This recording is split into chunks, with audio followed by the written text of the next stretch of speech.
ಗುರು ಬ್ರಹ್ಮ ಗುರು ವಿಷ್ಣು ಗುರುದೇವೋ ಮಹೇಶ್ವರ ಗುರು ಸಾಕ್ಷಾತ್ ಪರಬ್ರಹ್ಮ ತಸ್ಮೈ ಶ್ರೀ ಗುರುವೇ ನಮಃ. ಸಿರಿ ಕನ್ನಡ ವಾಹಿನಿ ಪುಟ್ಟ ಪುಟ್ಟ ಪುಟ್ಟ ಹೆಜ್ಜೆ ಇಟ್ಟು ನಿಮ್ಮ ಮನೆ ಬಾಗಿಲಿಗೆ ಬರೋದಕ್ಕೆ, ನಿಮ್ಮ ಪ್ರೀತಿನ ಪಡೋದಕ್ಕೆ ಸಹಸ್ರಾರು ಅಂದರೆ ಕೆಲವಾರು ರೀತಿಗಳಲ್ಲಿ ನಾವು ಪ್ರಯತ್ನ ಪಡ್ತಾನೆ ಇದ್ದೀವಿ. ಆ ಕೆಲವಾರು ರೀತಿಗಳಲ್ಲಿ ಪ್ರಯತ್ನ ಪಟ್ಟಾಗ ನಮ್ಮ ಜೊತೆ ಬೆನ್ನೆಲುಬಾಗಿ ನಿಂತು ನಿಮ್ಮ ಕಷ್ಟಗಳಿಗೆ ಪರಿಹಾರ ಕೊಡ್ತೀನಿ ಅಂತ ಹೇಳಿ ಮಂತ್ರ ಸಿದ್ಧಿ, ಯಂತ್ರ ಸಿದ್ಧಿ, ಮುದ್ರ ಸಿದ್ಧಿ ಅನ್ನು ಪಡೆದು ಮಹಾನ್ ಸಿದ್ಧಿ ಪುರುಷರಾಗಿ ನಮ್ಮೆಲ್ಲರ ಪರಿಹಾರಕ್ಕೆ ಜೀವನಾಮೃತ ಅಂತ ಹೆಸರಿಟ್ಟು ಪ್ರತಿದಿನ ನಮ್ಮ ಸಿರಿ ಕನ್ನಡ ವಾಹಿನಿಯಲ್ಲಿ ಕಾರ್ಯಕ್ರಮ ನಡೆಸ್ಕೊಡೋದಕ್ಕೆ ಬರ್ತಾರೆ. ಇವರ ಮಾರ್ಗದರ್ಶನದಲ್ಲಿ ಸುಮಾರು ಜನಗಳಿಗೆ ಸುಮಾರು ರೀತಿಯ ಪರಿಹಾರಗಳು ಸಿಕ್ಕಿದೆ. ನಂಬಿದರೆ ಭಗವಂತ, ನಂಬದಿದ್ದರೆ ನಿನ್ನ ಸ್ವಂತ. ಅಂದರೆ ನಿನಗೆ ನೀನೇ ಸ್ವಂತ ಅಂತ ಹೇಳ್ತಾರೆ. ಯಾವುದಾದ್ರಲ್ಲೂ ನೀನು ನಂಬಿಕೆ ಇಟ್ಟಾಗ ಆ ನಂಬಿಕೆನ ಉಳಿಸ್ಕೊಡೋವಂಥ ಮಾರ್ಗದರ್ಶನ ಕೊಡೋವಂಥವ್ರು ನಮ್ಮ ಗುರುಗಳು. ಆ ಗುರುಗಳು ಇವತ್ತು ನಿಮ್ಮ ಜೊತೆ ನೇರ ಸಂವಾದ ಮಾಡೋದಕ್ಕೆ ತುಂಬ ದೂರದಿಂದನೇ ಬಂದಿದ್ದಾರೆ. ಎಲ್ಲೋ ಒಂದು ಕಡೆ ಒಂದು ರೀತಿಯಲ್ಲಿ ಕಷ್ಟಕರವಾದ ಜೀವನ ನಡೆಸ್ತಾ ಇದ್ದರೆ, ಯಾವುದೇ ಕಷ್ಟಕ್ಕಾಗಲಿ ನಿಮಗೆ ಪರಿಹಾರ ಮೆಡಿಕಲ್ ಟರ್ಮ್ಸಲ್ಲಿ ಸಿಗ್ತಿಲ್ಲ, ಅದು ಆಧ್ಯಾತ್ಮಿಕದಲ್ಲಿ ಸಿಗುತ್ತೆ ಅಂತ ನೀವು ನಂಬಿಕೆ ಇಟ್ಟಿದ್ದೆ. ಆದರೆ ಖಂಡಿತವಾಗ್ಲೂ ಈ ಒಂದು ಸ್ಥಳ, ಈ ವೇದಿಕೆ ನಿಮಗಾಗಿ ಮುಡುಪಿಟ್ಟಿರೋದು ನಮ್ಮ ಗುರುಗಳ ಮುಖಾಂತರ. ನಿಮ್ಮ ಪ್ರೀತಿಯ ಡಾಕ್ಟರ್ ಶ್ರೀ ಲಕ್ಷ್ಮೀ ಶ್ರೀನಿವಾಸ ಗುರೂಜಿಯನ್ನು ಆತ್ಮೀಯದಿಂದ ಸ್ವಾಗತ ಮಾಡೋಣ ಜೋರಾದ ಚಪ್ಪಾಳೆಯೊಂದಿಗೆ. ಆತ್ಮೀಯ ವೀಕ್ಷಕ ಬಾಂಧವರಿಗೆಲ್ಲ ನಮಸ್ಕಾರ, ಸಾಯಿರಾಮ್. ಇವತ್ತು ನಾವು ಈ ಶಿವಮೊಗ್ಗದಲ್ಲಿ ಗುರು ಸಂವಾದ ಕಾರ್ಯಕ್ರಮವನ್ನು ಪ್ರಾರಂಭ ಮಾಡ್ತಾ ಇದ್ದೀವಿ. ಇದು ನಮ್ಮ ವಾಹಿನಿ ಪರವಾಗಿ ಪ್ರಪ್ರಥಮವಾಗಿ ನಾವು ಶಿವಮೊಗ್ಗದಲ್ಲಿ ಮಾಡ್ತಿರೋದು ಮೊದಲನೇ ಕಾರ್ಯಕ್ರಮ. ಶಿವಮೊಗ್ಗದಲ್ಲಿ ಭಾಳ ಹೆಮ್ಮೆ ಆಗತ್ತೆ. ಒಂದು ಶಿಕ್ಷಣ ಕ್ಷೇತ್ರ, ಆಧ್ಯಾತ್ಮಿಕ ಕೇಂದ್ರ ಆಗಿರ್ತಕ್ಕಂಥ ಈ ಜಿಲ್ಲೆಯಲ್ಲಿ ಈ ಒಂದು ಸಂವಾದ ಮಾಡ್ತಾ ಇರೋದು ನಮ್ಮ ವಾಹಿನಿ ಪರವಾಗಿ ಭಾಳ ಒಂದು ವಿಶೇಷವಾದಂಥ ಒಂದು ಸಂದರ್ಭ. ಇಲ್ಲಿ ಎಲ್ಲರ ಮನೆಯಲ್ಲೂ ದೋಸೆ ತೂತು ಅನ್ನೋ ಹಾಗೆ ಪ್ರತಿಯೊಬ್ಬರ ಮನೆಯಲ್ಲೂ ಕೂಡ ಒಂದಲ್ಲ ಒಂದು ಸಮಸ್ಯೆಗಳಿದ್ದೇ ಇರುತ್ತೆ. ಅದರಿಂದ ಪ್ರತಿಯೊಬ್ಬರದಲ್ಲೂ ದುಃಖ ಇರುತ್ತೆ. ಅದನ್ನು ಹಂಚ್ಕೊಳ್ಳಿಕ್ಕೆ ಇದೊಂದು ಒಳ್ಳೆಯ ಸಂದರ್ಭ ಅಂತೇಳಿ ನಮ್ಮ ಸಿರಿ ಕನ್ನಡ ವಾಹಿನಿ ಇದೊಂದು ಕಾರ್ಯಕ್ರಮನ ಹಮ್ಮಿಕೊಂಬರ್ತಾ ಇದೆ. ಇಲ್ಲಿ ಈ ಸಂದರ್ಭದಲ್ಲಿ ಯಾವುದೇ ನಾಚಿಕೆ ಸಂಕೋಚ ಬೇಡ. ತೊಂದರೆ ಇದ್ದರೆ ನಾಳೆ ಇನ್ನೊಬ್ಬರ ಮೇಲೆ ತೊಂದರೆ ಇರುತ್ತೆ. ಸೊ ನಿಮ್ಮ ಸಮಸ್ಯೆ ಏನಿದೆಯೋ ಅದನ್ನು ಮುಕ್ತವಾಗಿ ಹೇಳಿದ್ರೆ ಅದಕ್ಕೆ ಪರಿಹಾರ ಮಾಡಲಿಕ್ಕೆ ನಾನು ಪ್ರಯತ್ನ ಪಡ್ತೀನಿ. ಕೆಲವು ಸಂದರ್ಭದಲ್ಲಿ ನಿಮ್ಮ ಪ್ರಶ್ನೆಗೆ ನಾನು ಉತ್ತರ ಕೊಡೋಕ್ಕಾಗಲಿಲ್ಲ ಕಾರಣಾಂತರದಿಂದ ಅಂದರೆ ಅದಕ್ಕೊಂದು ಎಪಿಸೋಡ್ ಮಾಡೋಣ. ಎಪಿಸೋಡ್ನಲ್ಲಿ ನಾನು ಸಾಧ್ಯವಾದ ಮಟ್ಟಿಗೆ ಪರಿಹಾರ ನೀಡಲಿಕ್ಕೆ ಪ್ರಯತ್ನ ಪಡ್ತೀನಿ. ಈಗ ಸಂವಾದ ಪ್ರಾರಂಭ ಆಗ. ತರೀಕೆರೆಯಿಂದ ಬಂದಿದ್ದೀವಿ. ಶೋಭಾ ಅಂತೇಳಿ ನನ್ನ ಹೆಸರು.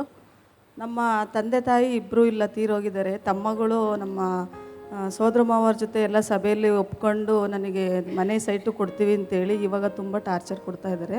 ಅದಕ್ಕೆ ಒಂದು ಪರಿಹಾರ ಗುರೂಜಿಯಿಂದ ಕೇಳ್ಕೊಳ್ತೀನಿ. ಸೊ ನಿಮ್ಮ ತಂದೆ ತಾಯಿ ಆಸ್ತಿ ನಿಮ್ಗೆ ಕೊಡೋದಿಲ್ಲ ಅಂತ ತಮ್ಮ ಹೇಳ್ತಾ ಇದ್ದಾನೆ. ಕಾರಣ ಗೊತ್ತಿಲ್ಲ. ಓಕೆ, ಈಗ ನಿಮಗೆ ಬೇರೆ ಏನು ಜೀವನಕ್ಕೆ ಆಧಾರ ಇದೆಯಾ ಇಲ್ವಾ? ಇಲ್ಲ. ಈಗ ನಿಮ್ಮ ತಂದೆ ಮನೆ ಬರೋ ಆಸ್ತಿಲೇ ಜೀವನ ಆಗಬೇಕು ಅಂತನಾ? ಓಕೆ, ನಿಮ್ಮ ತಂದೆ ಆಸ್ತಿ, ತಾತನ ಆಸ್ತಿ ಬರಬೇಕು ಅಂತಂದರೆ, ಪಿತ್ರಾರ್ಜಿತ ಆಸ್ತಿ ಬರಬೇಕು ಅಂತಂದರೆ ಅದು ನಿಮ್ಮ ಜಾತಕದಲ್ಲಿ ಋಣ ಇರಬೇಕು. ಅದು ಕೊಡ್ತೀನಿ ತಪ್ಕೊಂಡು ಈಗ ಕೊಡ್ತಿಲ್ಲ ಅಂತಂದರೆ ಬಹುಶಃ ಬೇರೆ ರೀತಿಯಲ್ಲಿ, ಅಂದರೆ ನಿಮ್ಮ ತಮ್ಮನ ಹೆಂಡತಿ ಏನಾದ್ರು ಹೇಳಿರ್ಬೋದು ಅಥವಾ ಬೇರೆಯವ್ರು ಚಾಡಿ ಹೇಳಿರ್ಬೋದು, ಅದಾಗಿದೆ. ಆ ಥರ ಇರ್ತದೆ. ಅದಕ್ಕೆ ನೀವೇನು ಮಾಡಬೇಕು, ನಿಮ್ಮ ಕುಲದೇವರು ಯಾರಿದ್ದಾರೋ, ನಿಮ್ಮ ತಂದೆ ಮನೆ ಕುಲದೇವರು, ಆ ದೇವರಿಗೆ ಹೋಗಿ ಪ್ರಾರ್ಥನೆ ಮಾಡಿ 102 ಪ್ರದಕ್ಷಿಣೆ ಮಾಡಿದ್ರೆ ತಂದೆ ಮನೆ ಕಡೆದ ಆಸ್ತಿ ಬರಲಿಕ್ಕೆ ಸಾಧ್ಯತೆ ಉಂಟು. ಅದರಿಂದ ನಿಮ್ಮ ಅಪ್ಪನ ಮನೆ ಗಂಡು ದೇವರು ಯಾರಿದ್ದಾರೆ ಆ ದೇವ್ರಿಗೆ ಪೂಜೆ ಜಪ ಮತ್ತು ಪ್ರದಕ್ಷಿಣೆ ಮಾಡಿ ಅರ್ಕೆ ಕಟ್ಕೊಂಡು ಬಂದರೆ ತಂದೆದು ಒಂದು ಸ್ವಲ್ಪ ಋಣ ಮಗಳಿಗೂ ಬರೋ. ಅರ್ಕೆ ಕಟ್ಕೊಂಡ್ ಬಂದಿದ್ದೀನಿ. ಹೋಗಿ ಹೇಳಿದ್ರು ಹಿಂಗೆ ಹೋಗ್ಬೇಕು ಅಂತೇಳಿ, ಹೋಗಿ ಎಲ್ಲ ಹೇಳ್ಕೊಂಡು ಮಾಡಿ ಈಗ ಪ್ರದಕ್ಷಿಣೆ ಮಾಡ್ಬೇಕು. 102 ಪ್ರದಕ್ಷಿಣೆ ಮಾಡಿ ಪ್ರಾರ್ಥನೆ ಮಾಡ್ಕೊಂಡು ಬನ್ನಿ. ಖಂಡಿತ ನಿಮಗೆ ನಿಮ್ಮ ತಮ್ಮನ ಮತಿ ಕೊಟ್ಟು ಏನೋ ಒಂದು ನಿಮ್ಮ ತಂದೆ ಮನೆಯಿಂದ ಏನು ಬರಬೇಕು ಅದು ಆಸ್ತಿ ಬರೋಂಗೆ ಆಗುತ್ತೆ. ಯಜಮಾನ್ರು ಒಂಚೂರು ಮಾತು ಕೇಳಲ್ಲ ಗುರುಜಿ. ಯಾವ ಮಂತ್ರ ಏನು ಹೇಳಬೇಕು ಅಂತ ಏನು ಮಾತು ಕೇಳಬೇಕಮ್ಮ ಯಜಮಾನ್ರು ಹೇಳಿ. ನಾವು ಒಂದು ಹೇಳಿದ್ರೆ ಅವ್ರು ಫುಲ್ ರಿವರ್ಸ್, ನಮ್ಮ ಮಾತು ಏನು ಕೇಳಲ್ಲ. ಯಾತಕ್ಕೆ ನಿಮ್ಮಲ್ಲಿ ಸಿಂಕ್ರೊನೈಸ್ ಆಗ್ತಿಲ್ಲ ಅಂತಂದರೆ ಬಹುಶಃ ಎಲ್ಲೋ ಒಂದು ಕಡೆ ನೀವು ತುಂಬ ಎಕ್ಸ್ಪೆಕ್ಟೇಷನ್ ಇಟ್ಟಿರ್ತೀರ ಅಂತೆ.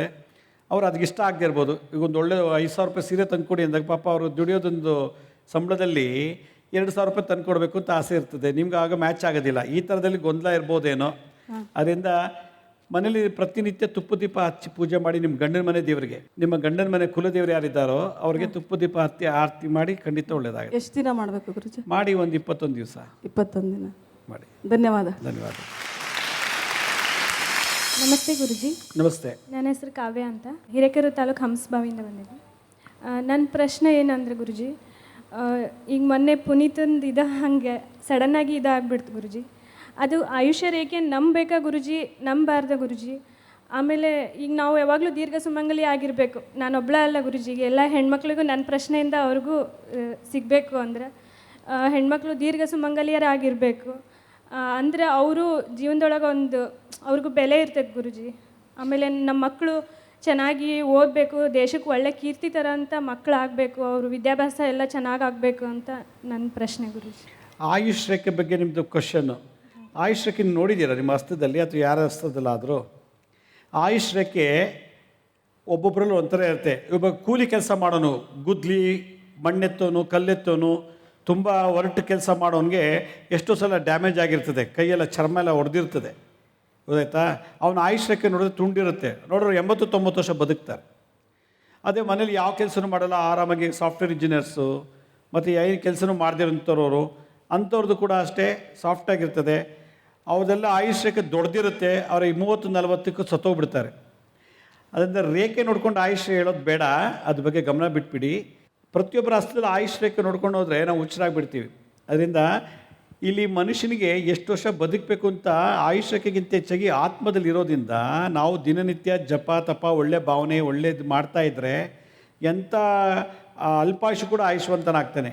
ಮಾರ್ಕಂಡೇಯ ಮುನಿಗಳಿಗೆ 12 ವರ್ಷ ಆಯುಸ್ಸಿತ್ತು, ಸತ್ತೋಗ್ತಾನೆ ಅಂತ ಗೊತ್ತಾಯಿತು. ಕೊನೆಗೆ ಅವರು ಮೃತ್ಯುಂಜಯ ಜಪ ಮಾಡಿ ರುದ್ರಾಭಿಷೇಕ ಎಲ್ಲ ಮಾಡಿ ಕೊನೆಗೆ ಅವರು ಇವತ್ತು ಚಿರಂಜೀವಿ ಆಗಿದ್ದಾರೆ ಮಾರ್ಕಂಡೇಯ ಮುನಿಗಳು. 12 ವರ್ಷಕ್ಕೆ ಸಾಯೋಂಥ ಹುಡುಗ ಇವತ್ತು ಜಗತ್ತಲ್ಲಿ ಇವತ್ತು ಚಿರಂಜೀವಿ ಅವರು. ಅದರಿಂದ ಎಲ್ಲರೂ ಹೆಂಗಸು ದೀರ್ಘ ಸುಮಂಗಲಿ ಆಗಬೇಕು, ನನ್ನ ಗಂಡಂಗೆ ಒಳ್ಳೆ ಆಯುಷ್ ಮಾಡಬೇಕು ಅಂದರೆ ಪ್ರತಿ ವರ್ಷ ಭೀಮ್ ಅಮಾವಾಸ್ಯೆ ದಿವಸ ಅವ್ರ ಪಾದಪೂಜೆ ಮಾಡಿ ಆಮೇಲೆ ಅವ್ರ ಮೃತ್ಯುಂಜಯ ಜಪ ಮಾಡಿದ್ದೇ ಆದರೆ ಅದೆಂಥ ಮರಣಕಂಟಕ ದೋಷ ಇದ್ರೂ ನಿವಾರಣೆ ಆಗುತ್ತೆ. ಅದರಿಂದ ನಿತ್ಯ ಮೃತ್ಯುಂಜಯ ಜಪ ಮಾಡಿ ಮನೆಯಲ್ಲಿ. ನೀವು ಒಬ್ಬರೇ ಮಾಡೋದಲ್ಲ, ಆಯುಷ್ಯರಿಗೆ ನೀವು ಗಂಡನ ಕೇಳ್ತಾ ಇದ್ದೀರಾ ಅಂತ ಇಟ್ಕೊಳ್ಳಿ, ನಿಮ್ಮ ಗಂಡ ಜಪ ಮಾಡಬೇಕು, ನೀವಲ್ಲ.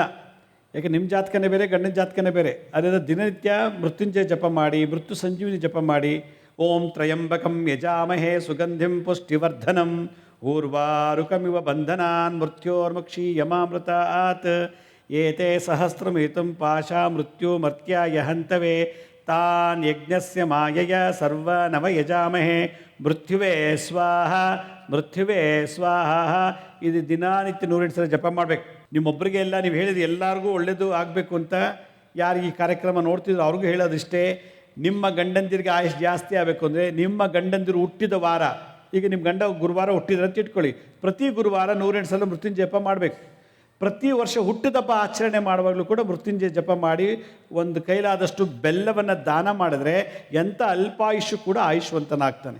ಇದು ಸ್ವತಃ ಮಾರ್ಕಂಡೇಯ ಮುನಿಗಳೇ ಬರ್ತಿರುವಂಥ ಒಂದು ವಿಶೇಷ ಪರಿಹಾರ. ಅದಕ್ಕೆ ನಿಮ್ಮ ಹುಟ್ಟಿದ ದಿವಸ ಬುಧವಾರ ಹುಟ್ಟಿದ್ದೀರಾ, ಪ್ರತಿ ಬುಧವಾರ 108 ಸಲ ಜಪ ಮಾಡಿ. ಪ್ರತಿ ವರ್ಷ ನಿಮ್ಮ ಹುಟ್ಟಿದ ಹಬ್ಬದ ದಿವಸ 108 ಸಲ ಜಪ ಮಾಡಿ, ಬೆಲ್ಲ ದಾನ ಮಾಡಿ. ಭಾಳಷ್ಟು ಹೋಗುತ್ತೆ, ಎಂಥ ಅಲ್ಪಾಯುಷು ಆಯುಷ್ವಂತನಾಗ್ತದೆ. ನೀವು ಸುಮ್ಮನೆ ಕೈ ನೋಡ್ಕೊಂಡು ಹೋಗಿ ತಲೆ ಕೆಡಿಸ್ಕೋಬಾರ್ದು, ಅದ್ರ ಬಗ್ಗೆ ಚಿಂತನೆ ಮಾಡಬಾರ್ದು. ಗೊತ್ತಾಯ್ತಾ? ಭಾಳ ಸಂತೋಷ, ಧನ್ಯವಾದಗಳು. ನಮಸ್ಕಾರ ಗುರುಜಿ. ನನ್ನ ಹೆಸರು ದೇವರಾಜ್, ನಮ್ಮೂರು ಶಿವಮೊಗ್ಗ ಡಿಸ್ಟ್ರಿಕ್ಕು ನಗರ. ನನಗೆ ಪಾರ್ಥಿವರ್ಧಿ ಈಗ 4 ವರ್ಷ ಆಯಿತು. ಸುಮಾರು ಕಡೆ ಔಷಧಿ ಮಾಡಿದೆ, ಅದು ನನಗೆ ಸರಿಯಾಗಿ ನಡೆಯೋಕ್ಕಾಗ್ತಿಲ್ಲ. ಯಾರು ನನಗೆ ಮಾಟ ಮಂತ ಏನಾದ್ರು ಮಾಡಿದ್ದಾರೆ ಅಂತ. ಎಷ್ಟು ವರ್ಷ ಆಯ್ತು ನಿಮಗೆ ಪ್ಯಾರಾಲಿಸಿಸ್ ಆಗಿ? 4 ವರ್ಷ ಆಯ್ತು ಸರ್. ಓಕೆ, ನೀವು ಅವಾಗ ತೋರಿಸ್ಲಿಲ್ಲ ನೀವು ಎಲ್ಲೂ ಜಾತಕನ? ತೋರಿಸಿದ್ದೀನಿ ಸರ್. ಏನಂದ್ರೆ ಅವಾಗ?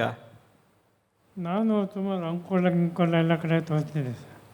ಓಕೆ, ಈಗ ಅದು ಮಾಡಿಸಿದ್ರು ಬಿಟ್ಟರೆ ಗೊತ್ತಿಲ್ಲ, ಈಗ ಸಫರ್ ಪಟ್ಟಿದ್ದೀರಾ. ನೀವು ನಮ್ಮ ಶಿವಮೊಗ್ಗಕ್ಕೆ ಬಂದರೆ ನಮ್ಮಲ್ಲಿ ಕೆಲವು ಮರ್ಮ ವಿದ್ಯೆ ಕಲ್ತಿದ್ದಾರೆ, ಅವ್ರ ಭೇಟಿ ಮಾಡಿ 1-2 ಸಿಟ್ಟಿಂಗ್ ಮರ್ಮ ಮಾಡಿಸ್ಕೊಳ್ಳಿ, ಖಂಡಿತ ಕ್ಯೂರ್ ಆಗುತ್ತೆ. ಜೊತೆಗೆ ನಾನು ಹೇಳೋ ಒಂದು ಮಂತ್ರ ಜಪ ಮಾಡಿ. ಓಂ ಕ್ಷಂ ಹ್ರಾಂ ಕ್ರೀಂ ಭಕ್ಷ ಜ್ವಾಲಾ ಜಿಹ್ವ ಕರಾಳ ದೃಷ್ಟೇ ಪ್ರತ್ಯಂಗಿರೆ ಭದ್ರಕಾಳಿ ಕ್ಷಂ ಹ್ರಾಂ ಕ್ರೀಂ ಹುಂ ಫಟ್ ಸ್ವಾಹ. ಇದು ಮಾಡಿ ಮಾಟ ಮಂತ್ರ ಮಾಡಿದ್ರು ಕೂಡ ಪರಿಹಾರ ಆಗುತ್ತೆ. ನಮ್ಮ ಶಿವಮೊಗ್ಗದಲ್ಲಿ ಈ ಕಾರ್ಯಕ್ರಮ ಆದಮೇಲೆ ಕೊನೆಯಲ್ಲಿ ನಮ್ಮ ಶಿವಮೊಗ್ಗದಲ್ಲಿ ಕೆಲವರು ಬರ್ಮಾ ಥೆರಪಿ ಕಲ್ತಿದ್ದಾರೆ. ಅವ್ರ ಹತ್ರ ಒಂದು 4 ಸಲ ಮಾಡಿಸ್ಕೊಳ್ಳಿ, ರಿಕವರಿ ಆಗುತ್ತೆ. ಮರ್ಮಲ್ಲಿ ಒಂದೇ ಈ ಕಾಲಕ್ಕೆ ಇವ್ರು ಮಾಡೋಕ್ಕೆ ಸಾಧ್ಯ. ಮತ್ತು ನಿತ್ಯ ಈ ಮಂತ್ರ ಜಪ ಮಾಡ್ತಿರ್ಬೇಕು.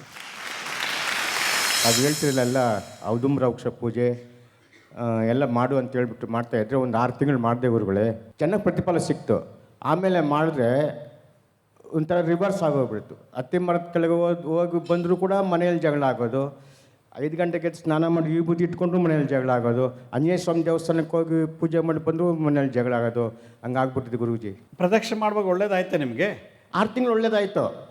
ಅತ್ತಿ ಮರ ಪೂಜೆ ಮಾಡಿದೆ, ಎಲ್ಲ ಒಳ್ಳೆ ಪ್ರತಿಫಲ ಸಿಕ್ತು.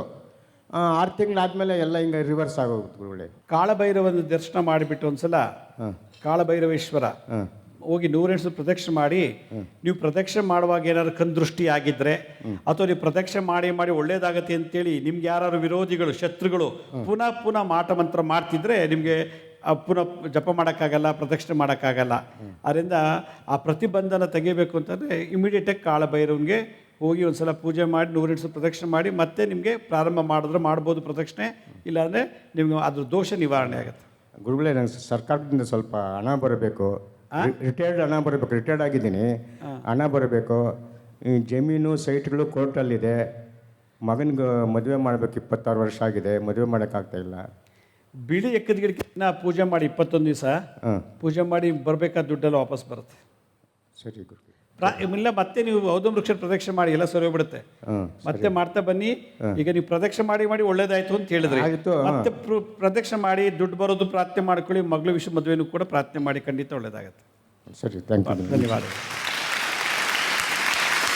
ಸಾಯಿರಾಮ್ ಗುರೂಜಿ. ಸಾಯಿರಾಮ್. ನಮ್ಮ ಅಣ್ಣನ ಮಕ್ಕಳು 2 ಇದ್ದಾರೆ ಗುರೂಜಿ. ಅವರು ತುಂಬ ಕುಡಿತಾರೆ. ಅವ್ರು ಹೆಂಡ್ತಿಯರು ಏನು ಮಾಡಿದರೂ ಸರಿ ಹೋಗಲ್ಲ. ಎಷ್ಟು ಏಜು? 35.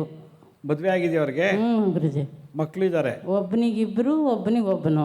ಇಬ್ರು ಕುಡಿತಾರಾ? ಇಬ್ರು. ಓಹ್, ಒಳ್ಳೆ ಚೆನ್ನಾಗಿ ದೊಡ್ಡ ಪ್ರತಿನಿತ್ಯ ಹಬ್ಬ ಹಂಗಾರ ಅವ್ರಿಗೆ. ಅವ್ರ ಹೆಂಡ್ತಿರ್ಗೆ ಹೇಳಿ ಅವ್ರ ಗಂಡಂದು ಮತ್ತೆ ಅವ್ರ ಗಂಡದಿರು ಒಗ್ದಿರೋ ಬಟ್ಟೆ ಕೈಲಿಟ್ಕೊಂಡು ಬನ್ನಿ ಮರಕ್ಕೆ 108 ಸುತ್ತ ಪ್ರದಕ್ಷಿಣೆ ಮಾಡಕ್ಕೆ ಹೇಳಿ ಒಂದು 21 ದಿವಸ ಅವ್ರು ಹಾಕಿರೋ ಬಟ್ಟೆನತ್ತು ಒಗ್ದಿರೋದನ್ನ ಕೈಲಿಟ್ಕೊಂಡು ಬನ್ನಿ. ಕುಡಿಯೋದು, ಸ್ಮೋಕ್ ಮಾಡೋದು, ಡ್ರಗ್ಸು ಇದೆಲ್ಲ ಮಾಡಿಸೋದು ಶನಿಗ್ರಹದಿಂದ. ಅದರಿಂದ ಶನಿಗೆ ಪ್ರಾರ್ಥನೆ ಮಾಡಿಬಿಟ್ರೆ ಬಹುಶಃ ಇದು ಹೋಗುತ್ತೆ. ಆಮೇಲೆ ನಾವೊಂದು ಎಪಿಸೋಡ್ ಮಾಡಿದ್ದೀನಿ ಟಿ ವಿನಲ್ಲಿ, ಗಂಡಂದಿರೋ ಅದನ್ನು ಕುಡಿಯಬಾರ್ದು ಅನ್ನೋದಾಗಿರೋ ಹೆಂಡತಿ ಒಂದು ತಂತ್ರ ಮಾಡಬೇಕು. ನಿಂಬೆಹಣ್ಣು ಜಪ ಮಾಡಿ, ತ್ರಯಂಬಕಂ ಯಜಾಮಹೇ ಸುಗಂಧಂ ಪುಷ್ಟಿವರ್ಧನಂ ಊರ್ವಾರುಕಮಿವ ಬಂಧನಾನ್ ಮೃತ್ಯೋರ್ಮಕ್ಷೀಯ ಮಾಮೃತಾತ್ ಅನ್ನೋದನ್ನ ಒಂದು ಪತಿ ಅವ್ರ ಹೆಸರೇ ಬಿಟ್ಟು ಜಪ ಮಾಡಿಬಿಟ್ರೆ ಇದು ಕುಡಿಯೋದಕ್ಕೆ ಬಿಡಿಸ್ಬೋದು. ಅದಕ್ಕೆ ನೀವು ಅವ್ರ ಹೆಂಡ್ತಿರ್ಗೆ ಹೇಳಿ ಮಾಡ್ಬೇಕು, ನೀವು ಮಾಡೋದು ಏನು ಲಾಭ ಇಲ್ಲ. ಒಳ್ಳೆಯದು, ಧನ್ಯವಾದ. ಗುರುಗಳ ಪಾದಕ್ಕೆ ಶರಣಾರ್ಥಿ. ನಾನು ಕಾರ್ಕಳದಿಂದ ಬಂದೀನಿ. ನನ್ನ ಎರಡು ಗಂಡು ಮಕ್ಕಳು, ಒಂದು ಹೆಣ್ಮಗಳು. ನನಗೆ ಹೆಣ್ಮಗಳಿಗೆ ಒಂದು ಮದುವೆ ಮಾಡಿಕೊಟ್ರೆ ಅದು ಭಾಳ ಸರಿಯಾಗಿಲ್ಲ. 4 ವರ್ಷದಿಂದ ಮದುವೆ ಮಾಡಿದ್ದೆ.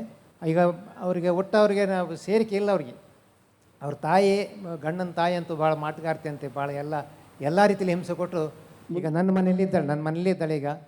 ಈಗ ಅವಳು ಯಾವುದೇ ರೀತಿ ಸ್ಪಂದನೆ ಮಾಡ್ತಾ ಇಲ್ಲ ನಮಗೆ. ಈಗ ಅಳಿಯ ಬಂದು ಕರ್ಕೊಂಡು ಹೋಗಿಲ್ಲ ಮಗಳನ್ನ? ಇಲ್ಲ. ಏನು ವರದಕ್ಷಿಣೆ ಕೊಡ್ಬೇಕಂತ? ಅದು ಏನು ಅಂತ ಹೇಳೋದಿಲ್ಲ. ನೀವು ಮುಕ್ತ ಕೂರ್ಸ್ ಮಾತಾಡಿ ಯಾರ ಜೊತೆ, ಯಾತಕ್ಕೆ ನನ್ನ ಮಗಳನ್ನ ನೀವು ಕರ್ಕೊಂಡು ಹೋಗ್ತಿಲ್ಲ, ಏನು ಸಮಸ್ಯೆ, ಯಾತಕ್ಕೆ ನನ್ನ ಮಗಳಿಗೆ ನೀವು ಹಿಂಸೆ ಕೊಡ್ತೀರಂತ ಕೇಳಬೇಕು ನೀವು 4 ಜನ. ಈಗ ಅಯ್ಯಮ್ಮ ಯಾರ ಮಾತು ಕೇಳಲಿಕ್ಕೂ ಇಷ್ಟ ಇಲ್ಲ ಅವಳಿಗೆ. ಈ ಮಾತಾಡೋದಿಲ್ಲ, ಯಾರ ಮಾತು ಕೇಳಲಿಕ್ಕೂ ತಯಾರಿಲ್ಲ ಅವಳು, ಅಷ್ಟು ಕ್ರೂರಿ. ಮಗನಿಗೆ ಎಲ್ಲನೂ ಕೇಳಿದೆ ನಾವು, ಇಂಥವು ಕೇಳಿದೆ ಕೆಲವು ಜಾಗಗಳಲ್ಲಿ. ಬಹುಶಃ ಮಗನಿಗೆ ಹೊಟ್ಟೆಯಲ್ಲಿ ಮತ್ತು ತಲೆಗೆ ಎಲ್ಲ ಔಷಧಿ ಹಾಕಿ ಆ ಥರ ಮಾಡಿಟ್ಟಿದ್ದಾಳೆ ಅಂತೇಳಿ. 5-6 ತಿಂಗಳು ಚೆನ್ನಾಗಿದ್ರು ಅವ್ರು, ಗಂಡ ಹೆಂಡತಿ ಭಾಳ ಚೆನ್ನಾಗಿದ್ರು. ಈ ಅಮ್ಮ ಸ್ವಲ್ಪ ಇದಾಗ್ಬಿಟ್ಲು, ಬಸರಾಗ್ಬಿಟ್ಲು. ಆದ ತಕ್ಷಣ ಆ ಸೊಸೈಟಿ ಜೋರು ಮಾಡೋದು, ಇನ್ನು ಇಷ್ಟು ಜಲ್ದಿ ಮಕ್ಕಳೇ ಹಾಕಿರಿ, ನಿನಗೆ ಎಂಜಾಯ್ಮೆಂಟ್ ಮಾಡಬೇಕು ಅಂಥೇಳಿ ನಾನು ಹೇಳಿದೆ. ಹೋಗಿ ಹರಕೆ ಎಲ್ಲ ಹೇಳಿದ ಸಮೇತ ಮಕ್ಕಳಾಗೋದಿಲ್ಲ, ಇಷ್ಟು ಜಲ್ದಿ ಬಸರ ಹೇಳ್ತೇನೆ ನೀನು ಎಂಥ ಹೆಣ್ಮಗಳು ಅಂತ ಹೇಳಿದೆ. ಅಯ್ಯಮ್ಮ ಒಟ್ಟು ಜಗಳನೇ ಮಾಡೋದು. ನೀವು ಕೊನೆಯಲ್ಲಿ ನನ್ನ ಮೀಟ್ ಮಾಡಿ, ಯಾಕಂದರೆ ಬಹುಶಃ ನಿಮ್ಮ ಬೀಗ್ತಿ ಕಾರ್ಯಕ್ರಮ ನೋಡ್ತಿರ್ಬೋದು, ನೋಡ್ತಾ ಇದ್ದೀನಿ. ಅದಕ್ಕೆ ನೀವು ಆಮೇಲೆ ಮೀಟ್ ಮಾಡಿ ಹೇಳ್ತೀನಿ ಏನು ಮಾಡಬೇಕು ಅಂತ. ಯಾಕಂದರೆ ನಾವು ಇದನ್ನು ಪರಿಹಾರ, ಈಗ ಇದಕ್ಕೆ ಸಮಸ್ಯೆಗೆ ಹೇಳಿದ್ರೆ ಆಕೆ ಬೇರೆ ಕಡೆ ಹೋಗಿ ಬೇರೆ ಥರ ತಯಾರಿ ಮಾಡ್ಕೊಂಡಾಗ ನಿಮ್ಮ ಸಮಸ್ಯೆಗೆ ಪರಿಹಾರ ಸಿಗೋದಿಲ್ಲ. ಎಲ್ಲ ಕಡೆ ಹೋಗ್ತಾಳಂತೆ, ಅವಳು. ಆಯಿತು, ನೀವು ಕೊನೆಯಲ್ಲಿ ಮೀಟ್ ಮಾಡಿ ನಮ್ಮನ್ನು. ಆಯ್ತು. ಧನ್ಯವಾದ. ಜಯಮ್ಮ ಅಂತ ಮನೆದು ಅದು ಮನೆ ಕಟ್ಟೋಕ್ಕೂ ಆಗ್ತಾ ಇಲ್ಲ, ಅದು ಅಲ್ಲಿ ಇರೋಕ್ಕೂ ಆಗ್ತಾ ಇಲ್ಲ. ರಾತ್ರಿ ಟೈಮು ನನಗೆ ಏನಾಗತ್ತೆ ಅಂತ ಗೊತ್ತಿಲ್ಲ, 3 ಗಂಟೆ ಆದರೂ ನಿದ್ದೆ ಬರಲ್ಲ ಗುರುಜಿ. ಏನಾಗಿದೆ ಅಂತಲೂ ಗೊತ್ತಿಲ್ಲ. ಮನೆ ಹಳೆ ಮನೆ ಅದು. ಜೀರ್ಣವಾಸ್ತು, ಹಳೇದು ಜೀರ್ಣವಾಸ್ತು 80 ವರ್ಷ 90 ವರ್ಷ ಆದಮೇಲೆ ಅದ್ರ ಫಲ ಕಮ್ಮಿ ಆಗಿಬಿಡುತ್ತೆ. ಯಾರು ಈಗ ನಾನು 80 ವರ್ಷದ ಕಟ್ಟಿದ್ದೆ, ಈಗ ನಾವು ಇಲ್ಲ ಅಂದಮೇಲೆ ಅದ್ರದ್ದು ಆ ಪಾಯ ಹಾಕಿತ್ತಲ್ಲ ಯಾರ ಹೆಸರಲ್ಲಿ, ಆ ವ್ಯಕ್ತಿ ಆ ಮನೇಲಿ ಇಲ್ಲ ಅಂದಮೇಲೆ ಅದು ಜೀರ್ಣವಾಸ್ತು ಅಂತ. ಆ ವಾಸ್ತು ಇನ್ನೊಬ್ರಿಗೆ ಆಗಿ ಬರೋದಿಲ್ಲ. ಅಲ್ಲಿ ಆ ಮನೇಲಿ ಮಾಡಿದಂಥ ಶುಭ ಕಾರ್ಯಗಳು ಫಲ ಸಿಗೋದಿಲ್ಲ. ಆ ಮನೆ ಕೂತ್ಕೊಂಡು ಡಿಸಿಷನ್ ತೊಗೊಳ್ಳೋದು, ಅಂಥ ಮನೆಗಳಲ್ಲಿ ಕೂತ್ಕೊಂಡು ಏನೇ ಒಂದು ಚಿಂತನೆ ಮಾಡಿಕೊಂಡು ಸಕ್ಸಸ್ ಆಗಿ ಜೀರ್ಣವಾಸ್ತು ಅಂತೇಳಿ.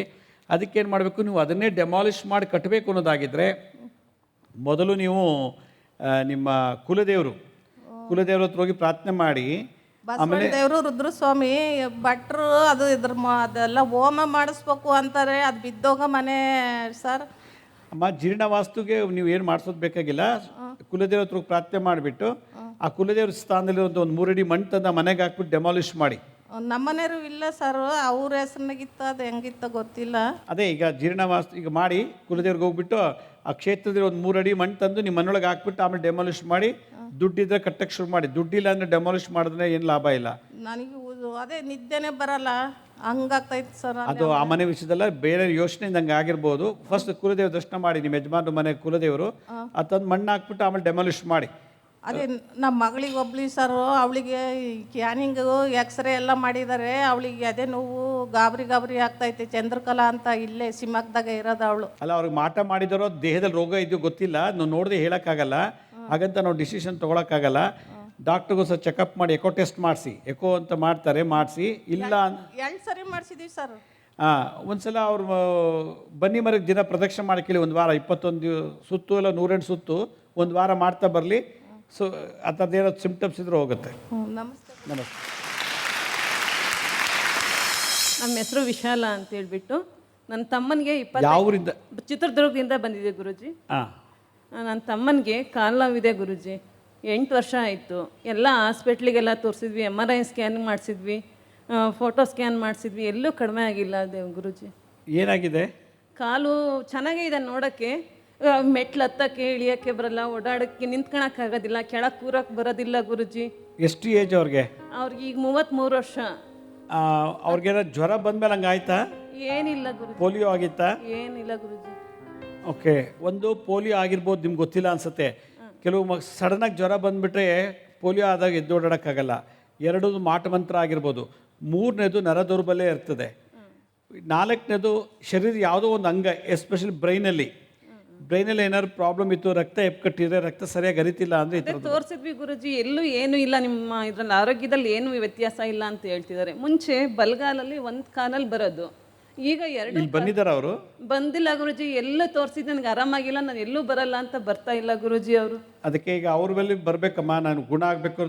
ಅದೇ ಗುರುಜಿ, ನೀವೇ ಏನಾದ್ರು ಮಾಡಿ ಅವ್ರಿಗೆ ಬರೋಕ್ಕೆ ಒಂದು ಮಾಡ್ಕೊಡ್ಬೇಕು. ಯಾವ ಊರು?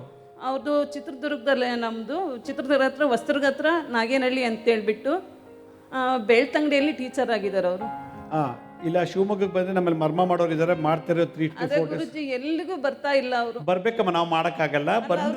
ಬರ್ಬೇಂದ್ರೆ ನಾವೇನಾದ್ರು ಮಾಡ್ತೀವಿ, ಬರೋದೇ ಇಲ್ಲ ನಾವೇನು ಮಾಡೋಕ್ಕಾಗಲ್ಲ. ನಾನು ನಿಮ್ಮ ಮನೆ ಬಾಗಿಲು ಬರೋಕ್ಕಾಗಲ್ಲ. ಅನ್ನೋ ಥರ ಗುರುಜಿ, ಬರೋ ಥರ ಏನಾರು ವಶೀಕರಣ ಮಾಡಿಕೊಡ್ರಿ ಅವ್ರು. ಪ್ರೇ ಮಾಡಿ ಹೇಳಿ ಅವ್ರಿಗೆ ತಿಳುವಳಿಕೆ. ನೀನು ಹೀಗೆ ಇದ್ರೆ ನಾವಿರೋರ್ಗೆ ಇರ್ತೀವಿ, ನಾಳೆ ನಮ್ಮಲ್ಲೆಲ್ಲ ಸತ್ತೋದ್ಮೇಲೆ ನಿಂಗೆ ನೋಡ್ಕೊಳ್ಳೋರು ಯಾರು ಅಂತ ಎಷ್ಟು ಇದು ಮಾಡಿದ್ರು ರೂಮ್ಗೆ ಹೋಗಿ ಬಾಲ್ ಹಾಕೊಂಡ್ಬಿಡ್ತಾರೆ. ಇನ್ನೊಂದ್ಸರಿ ನಿಮ್ಮ ಅಕ್ಕ ನೋಡಲ್ಲ ಅಂತ ಹಠ ಮಾಡ್ತಿದ್ದಾರೆ ಗುರುಜಿ. ಗೊತ್ತಿರೋ ಕ್ಲೋಸರ್ ಅವ್ರ ಕೇಳಿ ಹೇಳಿ ಮಾತಾಡಿಸಿ.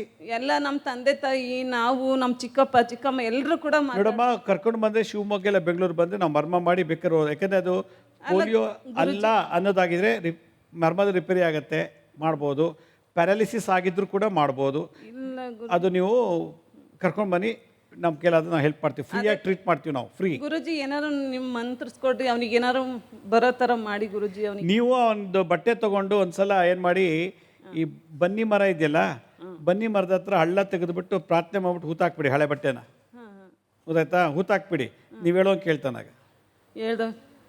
ಅದೇ ನಿಮ್ಮ ಹತ್ರ ಈಗ ಹೆಂಗೆ ಕರ್ಕೊಂಬರೋದು ಗುರುಜಿ? ನಮ್ಮ ಆಫೀಸಿಗೆ ಫೋನ್ ಮಾಡಿ, ಇಲ್ಲ ಬೆಂಗಳೂರು ನಿಮ್ಗೆ ಹತ್ರ ಯಾವುದು ಶಿವಮೊಗ್ಗ ಅಲ್ಲ, ಶಿವಮೊಗ್ಗಕ್ಕೆ ಬನ್ನಿ. ನಮ್ಮಲ್ಲಿ ಶಿವಮೊಗ್ಗದಲ್ಲಿದ್ದಾರೆ. ಕಾರ್ಯಕ್ರಮ ಆದಮೇಲೆ ಭೇಟಿ ಮಾಡಿ ನಮ್ಮಲ್ಲಿ ಅದೇ ಗುರುಜಿ, ನಿಮ್ಮ ಹತ್ರನೇ ಕರ್ಕೊಂಡು ಬರ್ಬೇಕು. ಈಗ ಅವರು ಒಪ್ಪಲ್ಲ ಬರೋದಕ್ಕೆ. ಅಮ್ಮ, ಅವ್ರು ಬಂದರೆ ನಾವು ಮಾಡ್ತೀವಿ ಇಷ್ಟೇ. ಅದೇ ನಿಮ್ಮ ಹತ್ರ ಯಾವಾಗ ಅದೇ ಬರೋ, ನೀವು ಫೋನ್ ಮಾಡಿ, ನಮ್ಮ ಆಫೀಸಿಗೆ ಫೋನ್ ಮಾಡಿ ನಾವು ಹೇಳ್ತೀವಿ ಇಂಥ ಡೇಟಿಗೆ ಬನ್ನಿ ಅಂತ ಬನ್ನಿ, ಇಲ್ಲಾಂದರೆ ಶಿವಮೊಗ್ಗಕ್ಕೆ ಬನ್ನಿ, ನಮ್ಮಲ್ಲಿ ಮರ್ಮ ಮಾಡ್ತಾರೆ ಕೆಲವರು. ಅದೇ ಗುರುಜಿ ನಿಮ್ಮ ಹತ್ರ ಬರಬೇಕು ಅಂದರೆ ಅವ್ರು ಒಪ್ತಾ ಇಲ್ಲ, ಇನ್ನೂ 3 ತಿಂಗಳು ಅಂತ ಹೇಳ್ತಿದ್ದಾರೆ ಕರ್ಕೊಂಡು. ಅದು ಹೇಳಿ ಈ ಥರ ನಾವು ಸಂವಾದದಲ್ಲಿ ಬಂದು ಮಾತಾಡಿದ್ದೀವಿ ಅಂತ ಹೇಳಿ ನಾವು ಬೇಕಾದ್ರೆ ಅಪಾಯಿಂಟ್ಮೆಂಟ್ ಕೊಡ್ತೀವಿ. ನಮಸ್ತೆ ಗುರುಜಿ. ನಮಸ್ತೆ. ನಮ್ಮದು ಸೊಂಡೂರು ಗುರುಜಿ, ಬಳ್ಳಾರಿ ಡಿಸ್ಟಿಕ್ ಸೊಂಡೂರು. ನನ್ನ ಹೆಸರು ಬಂದು ಮಂಜುನಾಥ್ ಅಂತೇಳಿ. ಇವಾಗ 12 ವರ್ಷ ಆಯಿತು, ಕಾರ್ನಾಗ ಆ್ಯಕ್ಸಿಡೆಂಟ್ ಆಗಿತ್ತು, ಕಾಲಾಗ ರಾಡಿದೆ.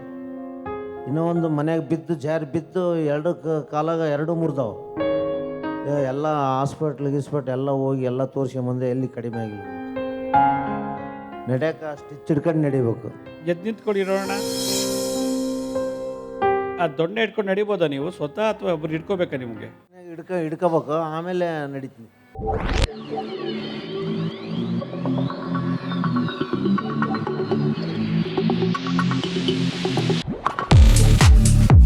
ನಡೀರಿ. L4 L5ಗೆ ನಿಮಗೆ ಸ್ಟ್ರೆಂತ್ ಬರುತ್ತೆ. ನಿನ್ನೆಲ್ಲ ನೋಡಿಬಿಟ್ರೆ ಇನ್ನು 100 ವರ್ಷ ಆದರೂ ನಡೆಯೋಕ್ಕಾಗಲ್ಲ. ಕತ್ತೆತ್ತಿ ಮುಂದೆ ಸ್ಟ್ರೈಟಾಗಿ ನೋಡಬೇಕು. ನೀವು ಯಾವ ದಿಕ್ಕಿಗೆ ಹೋಗ್ತೀರೋ ಆ ದಿಕ್ಕನ್ನು ನೋಡ್ತಾ ನಡಿಬೇಕು. L4 L5ಗೆ ಸ್ಟ್ರೆಂತ್ ಬರುತ್ತೆ. ಈಗ ನೀವು ಅವನ್ನ ಬಿಟ್ಟು ನಡಿಬೋದಾ? ಕತ್ತೆತ್ತಿ ಸೀದಾ ನೋಡಿ. ಆ ಸ್ಪೈನಲ್ ಕಾರ್ಡ್ ಸ್ಟ್ರೈಟ್ ಇದ್ದಾಗ L4 L5ಗೆ ಸ್ಟ್ರೆಂತ್ ಕೊಡ್ಬೇಕು ನೀವು. ಗುಡ್. ಈಗ ನನ್ನ ಕಡೆ ತಿರುಗಿ ಸ್ಟ್ರೈಟಾಗೆ. ಈಗ ರಾಡ್ ಹಾಕಿರೋದು ಯಾವ ಕಾಲಲ್ಲಿ? ಎರಡಕ್ಕೂ ರಾಡ್ ಹಾಕಿದ್ದೀರ? ಈ ನಡುವು ತಲೆ ಮುರಿದಿರೋದು, 2 ಸೈಡ್ ರಾಡ್ ಅದಾವೆ. ಏನು 2 ವೀಲರ್ ಇದ್ದಾಗ? ಕಾರಲ್ಲ? ಕಾರ್ನಾಗ ಒಂದು ಸಲ ಮನ್ಯಾಗ ಟೈಲ್ಸ್ ಇರ್ತಾವಲ್ಲ, ನೀರು ಇತ್ತು, ಜಾರಿ ಬಿಡ್ತು ಕಾಲು. ಓಕೆ. ಈಗ 2 ಕಡೆಗೂ ಹಾಕಿದ್ದಾರೆ ರಾಡು. ಹೌದು. ಅದು ಆರ್ಟಿಫಿಷಿಯಲ್ ರಾಡು, ಏನೂ ಮಾಡೋಕ್ಕಾಗೋದಿಲ್ಲ. ಅದೇ ನಿಮಗೆ ಇದ್ರ ಪೇಯ್ನ್ ತೆಗಿಬೋದು, ಇದ್ರ ನೋವು ತೆಗಿಬೋದು ಮರ್ಮ ಥೆರಪಿ ಮಾಡಿ. ಒಂದು. ಎರಡನೇದು, ನಿಮಗೆ ನಮ್ಮ ಬಳ್ಳಾರಿಯಲ್ಲೆಲ್ಲ ಮರ್ಮ ಮಾಡ್ತಾರೆ, ನಮ್ಮಲ್ಲಿ ಕಲ್ತಿರೋರು ಇದ್ದಾರೆ. ಅವ್ರ ಜೊತೆ ಸೇರ್ಕೊಂಡು ನೀವು ಒಂದು 5-6 ಸಿಟ್ಟಿಂಗ್ಸ್ ಮಾಡಿದ್ರೆ ಅಲೈನ್ಮೆಂಟ್, ನರ ಪಕ್ಕಕ್ಕೆ ಜರುಗಿದ್ರೆ, ಮಸಲ್ಸಲ್ಲಿ ಏನಾದ್ರು ಸ್ಟ್ರಕ್ ಇತ್ತು ಅಂದರೆ, ಸ್ಟಿಫ್ನೆಸ್ ಇದ್ದರೆ ರಿಮೂವ್ ಮಾಡಿದಾಗ, ಮರ್ಮ ಮಾಡಿದಾಗ ಅದು ಲೂಸ್ ಆಗಿ ಆರಾಮ ಅನಿಸುತ್ತೆ. ಈ ಸ್ಟೀಲ್ ರಾಡ್ ಒಳಗಿರೋದ್ರಿಂದ ನಾವೇನೂ ಮಾಡೋಕ್ಕಾಗೋದಿಲ್ಲ. ಅದು ನ್ಯಾಚುರಲ್ ತಾಯಿ ಗರ್ಭದಿಂದ ಬಂದಿರೋ ಮೂಳೆ ಆಗಿದ್ದರೆ ಮಾಡ್ಬೋದು. ಅದು ಸ್ಟೀಲ್ ರಾಡ್, ಮನುಷ್ಯನ ಬೊಗ್ಗಲ್ಲ ಅದು. ಅದರಿಂದ ನೀವೇನು ಮಾಡಬೇಕು, ನಿಂಬೆಹಣ್ಣು ಚೆನ್ನಾಗಿ ತೊಗೊಂಡು ಕಟ್ ಮಾಡಿ ರಸ ಹಿಂಡ್ಬಿಟ್ಟು ಎಲ್ಲೆಲ್ಲಿ ಪೇನ್ ಇದೋ ಅದ್ರ ಕೂಡ, ಯಾಕೆ ನಿಂಬೆಹಣ್ಣಲ್ಲಿ ಕ್ಯಾಲ್ಶಿಯಮ್ ಇದೆ, ಮೆಗ್ನೀಷಿಯಮ್ ಇದೆ, ಮ್ಯಾಂಗನೀಸ್ ಇದೆ, ಸೋಡಿಯಂ, ಸಿಟ್ರಿಕ್ ಆ್ಯಸಿಡ್ ಇದೆ. ಅವಾಗೇನಾಗುತ್ತೆ, ನಿಮಗೆ ಆ ಸ್ಟೀಲ್ ರಾಡ್ಗೆ ಸ್ಟ್ರೆಂತ್ ಮಾಡುತ್ತೆ. ಮತ್ತು ನ್ಯಾಚುರಲ್ ಮೂಳೆ ಎಲ್ಲರೂ ಜಾಯಿಂಟ್ ಮಾಡಿರ್ತಾರಲ್ಲ, ಆ ಜಾಯಿಂಟ್ ಜರ್ಕು ರಬ್ ಮಾಡಿದಾಗ ಅದರದ್ದು ಪೇನ್ ಬರುತ್ತೆ ನಿಮಗೆ. ಮತ್ತು ಬ್ಯಾಲೆನ್ಸ್ ಹೋಗಿದೆ, ನಿಮಗೆ ಬ್ಯಾಲೆನ್ಸ್ ಇಲ್ಲ, ಶರೀರ ನಿಮ್ಮ ನೆಟ್ಟಿಗೆ ನಿಲ್ತಿಲ್ಲ. ಆ ನಿಂಬೆಹಣ್ಣು ರಸನ ಚೆನ್ನಾಗಿ ಹಚ್ಚಿಬಿಟ್ಟು ಸೂರ್ಯನ ಬೆಳಕು ಒಂದು ಅರ್ಧ ಗಂಟೆ ಮಾಡಬೇಕು. ಸನ್ Baat, vitamin D3, B12 sunlight ಚೆನ್ನಾಗಿ ಸಿಗುತ್ತೆ ನಿಂಬೆಹಣ್ಣು ರಸ ಹಚ್ಚಿದಾಗ. ಅದು ಮಾಡಿ ಪ್ರತಿ 11 ದಿನಕ್ಕೊಂದು ಸಲ ಅರಳೆಣ್ಣೆ ಹೆಚ್ಕೊಂಡು ಸ್ನಾನ ಮಾಡಿ. 11 ದಿವಸ, ಇವತ್ತು 11 ದಿನಕ್ಕೆ ಮಾಡಿದ್ರೆ ನೆಕ್ಸ್ಟ್ 11 ದಿನಕ್ಕೆ ಅರಳೆಣ್ಣೆ. ಶನಿ ಗ್ರಹ, ಶನಿ ಮೂಳೆಗೆ ಕಾರಕ, ಬೋನ್ಗೆ ಕಾರಕ ಶನಿ ಗ್ರಹ. 11 ದಿನಕ್ಕೊಂದು ಸಲ ಎಣ್ಣೆನೇ ಸ್ನಾನ ಮಾಡಬೇಕು. ಅಂದರೆ ಅರಳೆಣ್ಣೆ ಮೈಗೆಲ್ಲ ಹಚ್ಬಿಟ್ಟು ಸೂರ್ಯ ಬೆಳಕಲ್ಲಿ ನೆನೆಸಿ ಸ್ನಾನ ಮಾಡಬೇಕು. ಇಂಥದ್ದು 9 ಸಲ ಮಾಡಿ. 9 ಸಲ ಮಾಡಿದ್ರೆ ನಿಮಗೆ ಅದು ಇಂಪ್ರೂವ್ ಆಗುತ್ತೆ. ಜೊತೆಗೆ ಬಾದಾಮಿ, ಗೋಡಂಬಿ ಚೆನ್ನಾಗಿ ತಿನ್ನಿ, ನಿಮಗೆ ಸ್ಟ್ರೆಂತ್ ಬರುತ್ತೆ. ನನ್ನ ಹೆಸರು ಕೃಷ್ಣವೇಣಿ ಅಂತ. ಆದರೆ ನಮ್ಮ ಮನೆಯಲ್ಲಿ ಆಗಿದ್ದೆಲ್ಲ, ನಮ್ಮ ತಾಯಿಗೆ 9 ಜನ ಮಕ್ಕಳು, 6 ಜನನ 7 ಜನನ ಇರಬೇಕಾದ್ರೆ ನನಗೆ ಮದುವೆ ಆಯಿತು. ಅದ್ರ ಮೇಲೆ ಮದುವೆ ಆದಮೇಲೆ 2 ಹುಟ್ಟಿದ್ರು. ಆವಾಗ ನಮ್ಮ ತಾಯಿಗೆ ನಮ್ಮ ತಂದೆ ಕಡೆಯಿಂದ ಹೊಡ್ತ ತಿಂದು ಹಾರ್ಟ್ ಪ್ರಾಬ್ಲಮ್ ಆಯಿತು. ನಾನು ಮನೆ ಹತ್ರ ಪಕ್ಕದಾಗೆ ಅವ್ರನ್ನ ಇಟ್ಕೊಂಡು ಸಾಕಿ ಎಲ್ಲ ಬೆಳೆಸ್ದೆ. ನಮ್ಮ ತಂದಿರು ಇವತ್ತು ನಾನು ನೋಡ್ದಂಗೆ ಹೋಗ್ತಾರೆ. ನಮ್ಮ ಚಿಕ್ಕಮ್ಮನ ಮಗಳು ಸ್ವಂತ ನಮ್ಮ ಮಾವನ ಮಗಳನ್ನೇ ತೊಗೊಂಬಂದು, ನಮ್ಮ ಚಿಕ್ಕಮ್ಮನ ಮಗಳನ್ನೇ ತಂದು ನಮ್ಮ ಮಾವನಿಗೆ ಮಾಡಿದ್ವಿ. ಬೇಡ ಅಂದರೆ ನಮ್ಮ ದೊಡ್ಡ ತಂಗಿನ ಮಾಡ್ಕೊಡ್ತೀವಿ ಎಂದು ಇದು ಮಾಡೋದಕ್ಕಿದ್ದ. ಆಮೇಲೆ ನಮ್ಮ ಚಿಕ್ಕಮ್ಮ ಬಂದು, ನಮ್ಮ ಚಿಕ್ಕಮ್ಮನಿಗೂ ಗಂಡ ಇದ್ದಿಲ್ಲ, ನಮ್ಮ ತಾಯಿಗೆ ಬಂದು ಕೇಳ್ಕೊಂಡಿದ್ದಕ್ಕೆ ಸಮಸ್ಯೆ ಹೇಳಿ, ಏನು ಸಮಸ್ಯೆ? ಈಗ ಅದೇ ಸಮಸ್ಯೆ. ಅವ್ರು ಏನು ಮಾತಾಡ್ತಾ ಇಲ್ಲ, ಅದ್ರೇನು ಪ್ರಾಬ್ಲಮ್ ಇಲ್ಲ ನನಗೆ. ಅವ್ರು ಮಾತಾಡ್ತಿದ್ರು ಅಷ್ಟೇ ಹೋಯ್ತು. ನಮ್ಮ ಮನೆಯವರಿಗೆ ಕ್ಯಾನ್ಸರು, ಲಿವರ್ ಇತ್ತು, ಅದೆಲ್ಲ ಇವಾಗ ವಾಸಿಯಾಗಿ ಇವಾಗ ಇದ್ದಾರೆ. ನಮ್ಗೆ ಹೊರಗಡೆ ದುಡ್ಕೊಂಡು ತಿಂದರೂ ನಮ್ಮ ತಮ್ಮದಿರು ನಮ್ಗೆ ನೆಮ್ಮದಿಯಾಗಿ ಬಿಡಲ್ಲ, ಅಷ್ಟು ಕಾಟ ಕೊಡ್ತಾರೆ. ನಮಗೇನು ಅಂದರೆ, ನಮ್ಮ ಚಿಕ್ಕಮ್ಮ ಒಬ್ಳು ನಮ್ಮ ಇದ್ದಾಳೆ ನಮ್ಮ ತಾಯಿ ಮನೆಗೆ ಅಂತ, ಅವಳೊಬ್ಳಾದ್ರೆ ನಮ್ಮ ಹತ್ರ ಮಾತಾಡಬೇಕು. ಎಲ್ಲರನ್ನ ವಿರೋಧ ಕಟ್ಕೊಂಡ್ಬಿಟ್ಟಿದ್ದೀವಿ. ಈಗ ಮಾತಾಡಲಿಲ್ಲ, ಬರ್ತನೇ ವಿರೋಧ. ಅಲ್ಲಮ್ಮ, ಈಗ ಅವ್ರು ಮಾತಾಡಲಿ ಬಿಡಿ, ಏನು ಬೇಕು ಈಗ? ನೀವು ಆಯಿತು, ನಿಮ್ಮ ಗಂಡ ಆಯಿತು, ಪ್ರಾರ್ಥನೆ ಮಾಡಿ ದೇವ್ರ ಹತ್ರ ಸಾಕು. ಇವರೆಲ್ಲ ಡೂಪ್ಲಿಕೇಟು, ಅಣ್ಣ ತಮ್ಮ ಅಕ್ಕ ತಮ್ಮ ಎಲ್ಲ ಡೂಪ್ಲಿಕೇಟ್, ಯಾರು ಎಲ್ರಿಗೂ ಸಾವಿದೆ. ಅದ್ರ ಬಗ್ಗೆ ತಲೆ ಕೆಡ್ಸ್ಕೊಳ್ಳೋದು ಬೇಡ. ಇರೋದ್ರಲ್ಲಿ ಚೆನ್ನಾಗಿರಿ. ಅವ್ರು ಮಾತಾಡಿದಷ್ಟು ಬಿಟ್ಟರೆಷ್ಟು. ಆಯಿತು ಸ್ವಾಮೀಜಿ. ನಮ್ಮ ಮನೆಯವ್ರಿಗೆ, ನಮ್ಮ ಮಕ್ಕಳಿಗೆ, ನಮಗೆ ಆರೋಗ್ಯ ಬೇಕು, ನೆಮ್ಮದಿ ಬೇಕು. ಒಂದ್ಸಲ ಹಸುಕರ ಮನೆ ಕರ್ಕೊಂಬನ್ನಿ. ಹಾಂ, ಹುಣ್ಮೆ ದಿವಸ ಹಸುಕರ ಪಾದ ಪೂಜೆ ಮಾಡಿ ಯಥಾಶಕ್ತಿ ಅದಕ್ಕೆ ಅಕ್ಕಿ, ತುಪ್ಪ, ಬೆಲ್ಲ ಮಿಕ್ಸ್ ಮಾಡಿ ಕೊಡಿ. ಅಕಸ್ಮಾತ್ ನಿಮ್ಮ ಮನೆ ಯಜಮಾನರಲ್ಲೋ ನಿಮ್ಮಲ್ಲೋ ಆ ಮನೆಯಲ್ಲಿ ಕೆಲವು ಜಾತಕದಿಂದ ಮನೆ ದೋಷನೂ ಬರುತ್ತೆ. ಈಗ ನನ್ನ ಜಾತಕದಿಂದ ಮನೆಗೂ ದೋಷ ಬಂದುಬಿಡುತ್ತೆ, ಒಂದು ಮನೆಯಿಂದ ನಮ್ಮ ಜಾತಕಕ್ಕೂ ದೋಷ ಬರುತ್ತೆ. ಅದರಿಂದ ಹಸುಕರು ಒಳಗಡೆ ಗೋ ಪ್ರವೇಶ ಮಾಡಿದ್ಮೇಲೆ ನನಗೆ ಏನಾದ್ರು ಈ ನಾಗಪ್ಪನ ದೋಷ ಇದೆಯಾ ಅಂತ ಅದು ನೋಡ್ಬೇಕು, ಜಾತಕ ನೋಡಬೇಕು. ಯಾಕಂದರೆ ಹುತ್ತದಲ್ಲಿ ನಾನು ಸಣ್ಣ ಹುಡುಗಿ ಇದ್ದಾಗ ಹಿಂಗೆ ಒಂದು ಬೆಳ್ಳಿ ಕಾಯಿನ್ ಸಿಗೋದು ನಮಗೆ, ಅದನ್ನು ತಂದರೆ ನಮ್ಮ ಮನೆ ಕಷ್ಟ ಹೋಗೋದು. ಹಂಗೆ 1-1.5 ವರ್ಷ ಮಾಡಿದ್ದೆ ನಾನು. ನಮ್ಮ ತಂಗಿನೂ ತಲೆ ಗುಳ್ಳೆ ಆಗಿ ಅವಳು ಹೋಗ್ಬಿಟ್ಲು. ಅವಳು ದೊಡ್ಡ ತಂಗಿ ಅಂದ್ವಲ್ಲ, ನಮ್ಮ ಮಾವನ ಕೊಡಬೇಕು ಅಂತ. ನಮ್ಮ ಚಿಕ್ಕಮ್ಮನ ಮಗಳು ಮಾಡ್ಕೊಂಡು ಬಂದಮೇಲೆ ನಮ್ಮದು 2 ವರ್ಷದಲ್ಲಿ 5 ಜನ ಹೋದರು. ನಮಗೆ ಇವಾಗ ಮೊನ್ನೆ ಒಂದು 7 ವರ್ಷ 6 ವರ್ಷ ತುಂಬ 7 ವರ್ಷಕ್ಕೆ ಬಿತ್ತು. ನನ್ನ ಮಗ ಸಣ್ಣವನು, ಅವನು ಇದಾದ. ನಮಗಿರೋ ಮಕ್ಳಿಗಾರು ಆರೋಗ್ಯ ಕೊಡ್ರಿ ಎಲ್ಲ ಜನ ಅಂತ ನಾನು ಅದಕ್ಕೆ ಹೇಳೋದು. ನಾನು ದುಡಿತಾ ಇದ್ದೀವಿ, ನಮ್ಗೆ ಯಾರ್ದು 1 ರೂಪಾಯಿ ಬೇಡ. ನಮ್ಮ ದೊಡ್ಡ ತಂಗಿ ಮದುವೆ ಮಾಡಿಕೊಟ್ಟೆ ಬೆಂಗಳೂರಿಗೆ, ಜಾಗ ಮಾರಿ. ಅವಳು ವಿರೋಧ ನನಗೆ. ಈಗ ಜನನ ನೋಡಮ್ಮ, ನಮ್ಮನೆ ಜನ ನಮಗೆ ಶತ್ರು ಬಿಟ್ಬಿಟ್ಟು ಅದೇ ಯಾಕೆ ಹಿಂಗೆ ಆಗ್ತೈತೆ ಅಂತ. ಅದು ಶನಿ ದೋಷ ನಡೀತದೆ. ಕೆಲವು 7.5 ವರ್ಷ ಶನಿ ಇದ್ದವೆಲ್ಲ ನಡೀತದೆ. 7.5 ಶನಿ ಮನೆಗೆ ಬಂದರೆ ಅಲ್ಲ, ಸಣ್ಣ ಹುಡುಗಿಯಿಂದಾನು ಇದೆ ನಮಗೆ. ಅದು 7 ವರ್ಷ ಎಲ್ಲಿಂದ ಬರಬೇಕು? ಅದು ನಿಮ್ಮ ಪೂರ್ವಜನ್ಮದ ಕರ್ಮದ ಅನುಭವ ಬರುತ್ತೆ. ಅದಕ್ಕೀಗ ತಲೆ ಕೆಡಿಸ್ಕೊಳ್ಳೋದು ಬೇಡ. ಇರೋಷ್ಟು ದಿವಸ ಇರೋದ್ರಲ್ಲಿ ಚೆನ್ನಾಗಿ ಬದುಕಬೇಕು ಅನ್ನೋದನ್ನ ಅದಕ್ಕೆ ನಮ್ಮ ಮಕ್ಳಿಗೆ ಆರೋಗ್ಯ, ನಮ್ಮ ಮನೆಯವ್ರಿಗೆ ಆರೋಗ್ಯ. ಒಂದು ಗೋಪೂಜೆ ಮಾಡಿ, ಎರಡೊಂದು ನಿಮ್ಮ ಕುಲದೇವರ ಆರಾಧನೆ ಬಿಟ್ಟಿರ್ಬೋದು. ಆಮೇಲೆ ನಿಮ್ಮಲ್ಲಿ ಪಿತೃದೇವತೆಗಳಿಗೆ ತರ್ಪಣ ತಿಥಿ ಮಾಡೋದು ಮರ್ತಿದ್ರು ಕೂಡ ಎಲ್ಲ ಮಾಡ್ತಾ ಇದೀವಿ. ಅದನ್ನ ಮಾಡಿ ಕುಲದೇವಿಗೆ ಆರಾಧನೆ ಮಾಡ್ತಾ ಬನ್ನಿ. ಮತ್ತು ಪ್ರತಿನಿತ್ಯ ಔದುಂಬ ವೃಕ್ಷಕ್ಕೆ ಪೂಜೆ ಮಾಡಿ, ಪ್ರದಕ್ಷಿಣೆ ಮಾಡಿ. ನಮ್ಮ ಬಾಗ್ಲಾಗೆ ಇದೆ ಔಡುಂಬರ ಗಿಡ ಪಕ್ಕಕ್ಕೆ. ಗಿಡ ಅಲ್ಲ, ಮರಕ್ಕೆ ಮಾಡಬೇಕು. ಹೌದಾ? ಮರ ವೃಕ್ಷಕ್ಕೆ ಮಾಡಬೇಕು. ಮಾಡಿ ಒಳ್ಳೇದಾಗುತ್ತೆ. ಭಾಳ ಸಂತೋಷ. ಕೂತತ್ರ ಎಲ್ಲ ಹಗಲೊತ್ತು ರಾತ್ರಿ ಎಷ್ಟು ಚೆನ್ನಾಗಿ ನಿದ್ರೆ ಮಾಡಿದ್ರು ಬೆಳಗ್ಗೆ ನಿದ್ರೆ ಬರ್ತಾ ಇರುತ್ತೆ. ಕೂತತ್ರ ಎಲ್ಲ ಯಾವ ಕೆಲಸದ ಮೇಲೆ ಆಸಕ್ತಿ ಇರಲ್ಲ, ಹಾಗಾಗ್ತಾ ಇರುತ್ತೆ. ಎಷ್ಟು ದಿವಸದಿಂದ ಇದು? ಒಂದು 6-7 ತಿಂಗಳಿಂದ ಆಗ್ತಾ ಇದೆ ಈ ಥರ. ನಿಮ್ಮ ಮನೆ ಯಾರು? ಗಂಡನ ಮನೆ ಕುಲದೇವರು ಯಾರು ನಿಮ್ಮ ಗಂಡನ ಮನೆದು? ತಿರುಪತಿ ವೆಂಕಟರಮಣ. ಓಕೆ. ಇಲ್ಲೆಲ್ಲರೂ ಶ್ರೀನಿವಾಸ ದೇವಸ್ಥಾನ ಇದ್ರೆ ನೋಡಿಬಿಟ್ಟು ತೆಂಗಿನಕಾಯಿ ಬೆಲ್ಲನ 2 ತುಲಾಭಾರ ಮಾಡಿಸ್ಬಿಡಿ. ಬೆಲ್ಲ ಮತ್ತು ಅತಿಯಾಗಿ ನಿದ್ದೆ ಮಾಡೋದು ಅದು ಒಳ್ಳೇದಲ್ಲ. ಅದು ತುಂಬ ನಿದ್ದೆ ಮಾಡೋದು ಅದು ದೊಡ್ಡ ದರಿದ್ರಕ್ಕೆ ಕಾರಣ ಆಗುತ್ತೆ. ನಿಂಬೆ ಇದು ಬೆಲ್ಲ ಮತ್ತು ತೆಂಗಿನಕಾಯಿನ ತುಲಾಭಾರ ಮಾಡಿಸಿ ನಿಮ್ಮ ಗಂಡನ ಮನೆಗೆ ದೇವ್ರಿಗೆ ಕೊಟ್ಬಿಡಿ. ಅದೇ ಶ್ರೀನಿವಾಸ ಈಗ ತಿರುಪತಿಗೆ ಹೋಗೋಕ್ಕಾಗುತ್ತೋ ಇಲ್ವೋ, ಇಲ್ಲೆಲ್ಲರೂ ದೇವಸ್ಥಾನ, ಶ್ರೀನಿವಾಸ ದೇವಸ್ಥಾನ ಇತ್ತು ಅಂದರೆ ಆ ದೇವಸ್ಥಾನಕ್ಕೆ ಅದನ್ನು ಸಮರ್ಪಣೆ ಮಾಡಿ ಇದೆಲ್ಲ ದೋಷ ಹೋಗುತ್ತೆ. ಮತ್ತು ನನ್ನ ಮಗನಿಗೆ ಈಗ ಅವನಿಗೆ 22 ವರ್ಷ. ಜಾತಕದಲ್ಲಿ ಅವರು ಭಟ್ರು ಹೇಳ್ತಾರೆ ಅವನು 30 ವರ್ಷ ಅಷ್ಟೇ ಬದುಕೋದು ಜಾತಕದಲ್ಲಿ ಅಂತ ಹೇಳ್ತಾರೆ. ಜಾತಕದಲ್ಲಿ ಅಲ್ಪಾಯುಷು ಅಂತಕ್ಕೆ ನೋಡಿದರೆ ಅದು ಕರೆಕ್ಟಲ್ಲಿ ಜಾತಕ ಚೆಕ್ ಮಾಡಬೇಕು. ಅದಕ್ಕೆ ಪರಿಹಾರ ಕೇಳಿ ಅವ್ರಿಗೆ ಹೇಗಿದೆ ಅಂತ. ಅದೇ ಅವ್ರು ಹೇಳ್ತಾ ಇದ್ದಾರೆ. ಈಗ ಯಾರು ಹೇಳಿದಾರೋ ಅವ್ರಿಗೆ ಅದಕ್ಕೇನು ಪರಿಹಾರ ಮಾಡಬೇಕು ಅಂತ ಕೇಳಿ. ಸರ್ ನೀವು ಹೇಳಿ ಸರ್. ಏನು ನಾ ಹೇಳೋ ಪ್ರಕಾರ ಅದಕ್ಕೆ ಮೃತ್ಯುಂಜಯ ಜಪ ಮಾಡಬೇಕು. ನಾನು ಈಗಾಗಲೇ ಹೇಳಿದೆ ಅವ್ರಿಗೊಬ್ರಿಗೆ ಆಯುಷ್ ರೇಖೆ ಬಗ್ಗೆ ಮಾತಾಡಿದಾಗ, ಮೃತ್ಯುಂಜಯ ಜಪ ದಿನ ಮಾಡಬೇಕು. ಹುಟ್ಟಿದ ವಾರ ಮತ್ತು ಹುಟ್ಟಿದ ವರ್ಷ, ಹುಟ್ಟಿದ ಬರ್ತ್ಡೇ ಮಾಡ್ತಿರಲ್ಲ ಅವು ಮಾಡಿ ಬೆಲ್ಲ ದಾನ ಮಾಡಿದ್ರೆ ಬಹಳ ಒಳ್ಳೇದಿದೆ. ಅದು ಡೇಟ್ ಆಫ್ ಬರ್ತ್ ಇದೆಲ್ಲ ತಂದಿದ್ದೀನಿ ನಾನು. ಅಲ್ಲಲ್ಲ, ಈಗ ಅದೇ ಪರಿಹಾರ ನೀವು ಅದು ಕೊಟ್ಟರು ಅದೇ ಹೇಳೋದು ನಾನು. ಪ್ರತಿ ಅವ್ರು ಹುಟ್ಟಿದ ಯಾವ ವಾರ? ಬುಧವಾರ. ಪ್ರತಿ ಬುಧವಾರ 108 ಸಲ ಮೃತ್ಯುಂಜಯ ಜಪ ಮಾಡಲಿ. ಪ್ರತಿ ವರ್ಷ ಹುಟ್ಟಿದ ಹಬ್ಬ ದಿವಸ ಅದು ಇಂಗ್ಲಿಷ್ ಕ್ಯಾಲೆಂಡರ್ ಪ್ರಕಾರ ಆಚರಣೆ ಮಾಡಬಾರ್ದು ಹುಟ್ಟಿದ ಹಬ್ಬನ. ಅವನು ದೀಪಾವಳಿ ಲಕ್ಷ್ಮೀ ಪೂಜೆ ದಿನ ಪ್ರತಿ ವರ್ಷ ದೀಪಾವಳಿ ದಿವಸ ಲಕ್ಷ್ಮೀ ಪೂಜೆನೇ ಅವ್ನ ಬರ್ತಡೇ. ಯಾವ ಡೇಟ್ ಆದ್ರೂ ಬರಲಿ, ಡೇಟ್ ಪ್ರಕಾರ ಮಾಡಬಾರ್ದು. ಈಗ 15ನೇ ತಾರೀಕು ದೀಪಾವಳಿ 15 ಅಲ್ಲ, ಅದು ಇಂಗ್ಲಿಷ್ ಕ್ಯಾಲೆಂಡರ್ ಪ್ರಕಾರ ಮಾಡಬಾರ್ದು. ಪ್ರತಿ ವರ್ಷ ದೀಪಾವಳಿ ಹಬ್ಬ ದಿವಸ ಅವನು ಹುಟ್ಟಿದ ಹಬ್ಬ, ಲಕ್ಷ್ಮೀ ಪೂಜೆ ದಿನನೇ ಹುಟ್ಟಿದ್ದಾನೆ ಅಂದರೆ ಅದೇ ಅವತ್ತು ಆ ನಕ್ಷತ್ರದ ಸಲ ಹುಟ್ಟಿರ್ತಾನೆ, ಅವತ್ತು ಮಾಡಬೇಕು. ಅವತ್ತು ದಿವಸ ಮೃತ್ಯುಂಜಯ ಜಪ ಮಾಡಿ ಬಿಡದೆ 7 ವರ್ಷ ಅವನಿಗೆ ಮೃತ್ಯುಂಜಯ ಯಾಗ ಮಾಡಿಸಿ. ಯಾಗ ಎಲ್ಲಿ ಮಾಡಿಸೋದು? ನೋಡಿ ಎಲ್ಲರೂ ಮಾಡಿಸಿ ನೀವು ದೇವಸ್ಥಾನಗಳೆಲ್ಲ. ಮಹಾಮೃತ್ಯುಂಜಯ ಹೋಮ ಮಾಡಿಸ್ಬಿಡಿ 7 ವರ್ಷ. ಪ್ರತಿ ವರ್ಷ ಒಂದ್ಸಲ ಮಾಡಿಸ್ತಾ ಬನ್ನಿ. ಎಂಥ ಅಲ್ಪಾಯುಷು ಕೂಡ ಆಯುಷ್ವಂತನ ಆಗ್ತಾನೆ. ಆದರೆ ನೆಕ್ಸ್ಟ್ ಬರ್ತು ಅವನು ಅಲ್ಪಾಯುಷಾಗಿ ಕೊಡ್ತಾನೆ, ಅದಂತೂ ಗ್ಯಾರಂಟಿ. ಒಳ್ಳೆಯದು. ಸಾಯಿರಾಮ್ ಗುರುಜಿ. ಸಾಯಿರಾಮ್ ಸರ್, ನಾನು BSc ಫೈನಲ್ ಇಯರ್. ನಾನು ನೆಕ್ಸ್ಟು ಯಾವುದು ಕಾಂಪಿಟೇಟಿವ್ ಎಕ್ಸಾಮ್ ಮಾಡಬೇಕೋ ಏನು MSc ಮಾಡಬೇಕು ಅನ್ನೋ ಗೊಂದಲ ಇದೆ. ಆದರೆ MSc ಮಾಡಬೇಕು ಅಂದರೆ ಒಳ್ಳೆ ಕಾಲೇಜ್ ಸಿಗಬೇಕು ಅಂದರೆ ಏನು ಮಾಡಬೇಕು ಅಂತ. ಒಳ್ಳೆ ಯಾವ್ದು ಕೆಟ್ಟ ಕಾಲೇಜ್ ಇದೆ ಜಗತ್ತಲ್ಲಿ ಈಗ?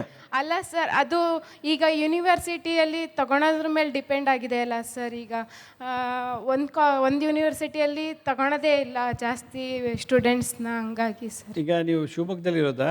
ದಾವಣಗೆರೆ ಸರ್.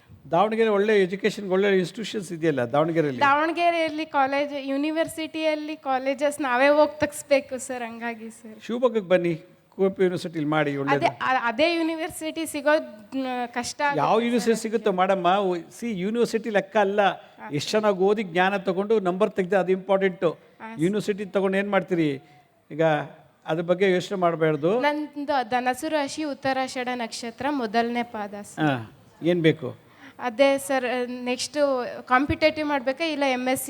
ಕಾಂಪಿಟೇಟಿವ್ ಮಾಡಬೇಕು ಅಂತಂದರೆ ಅದಕ್ಕೆ ಭಾಳ ಲೆಕ್ಕಾಚಾರ ಇದೆ. ಜಾತಕ ನೋಡಬೇಕು, ನವಾಂಶ ಮತ್ತು ಅಷ್ಟಕ ವರ್ಗ ಮತ್ತು ಜನ್ಮ ಕುಂಡಲಿ ನೋಡಿ ಅದಕ್ಕೆ ಆ ಯೋಗ ಇದೆಯಾ ಅಂತ. IAS IPS ಆಗೋದು, ತಹಶೀಲ್ದಾರು DC ಇದೆಲ್ಲ ಆಗಬೇಕು ಅಂದರೆ ಅದರೊಂದು ಯೋಗ ಇದೆ, ಅದನ್ನು ನೋಡಬೇಕು. ಅದು ಇದ್ದರೆ ಮಾತ್ರ ನಿಮಗೆ ಯೋಗ ಇದೆ ಅಂತ.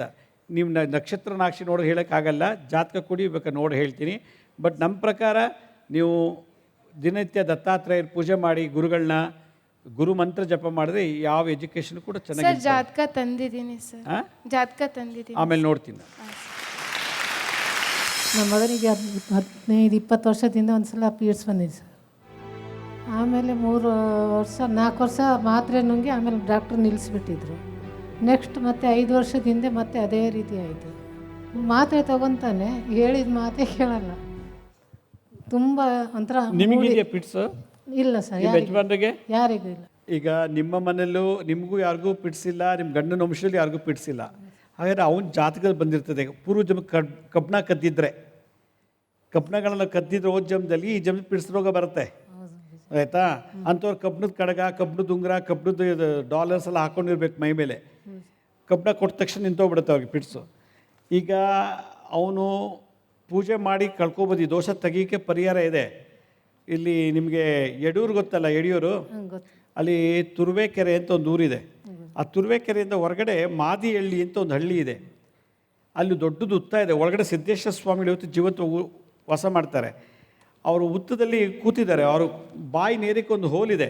ಆ ಹೋದಿಗೆ ಹಾಲು ಹಾಕಿದ್ರೆ ಒಳಗೋಗುತ್ತೆ. ಒಂದು ಸ್ಟೀಲ್ ಪಾತ್ರೆ ಇಟ್ಬಿಟ್ಟಿದ್ದಾರೆ ತೂತು ಮಾಡಿ.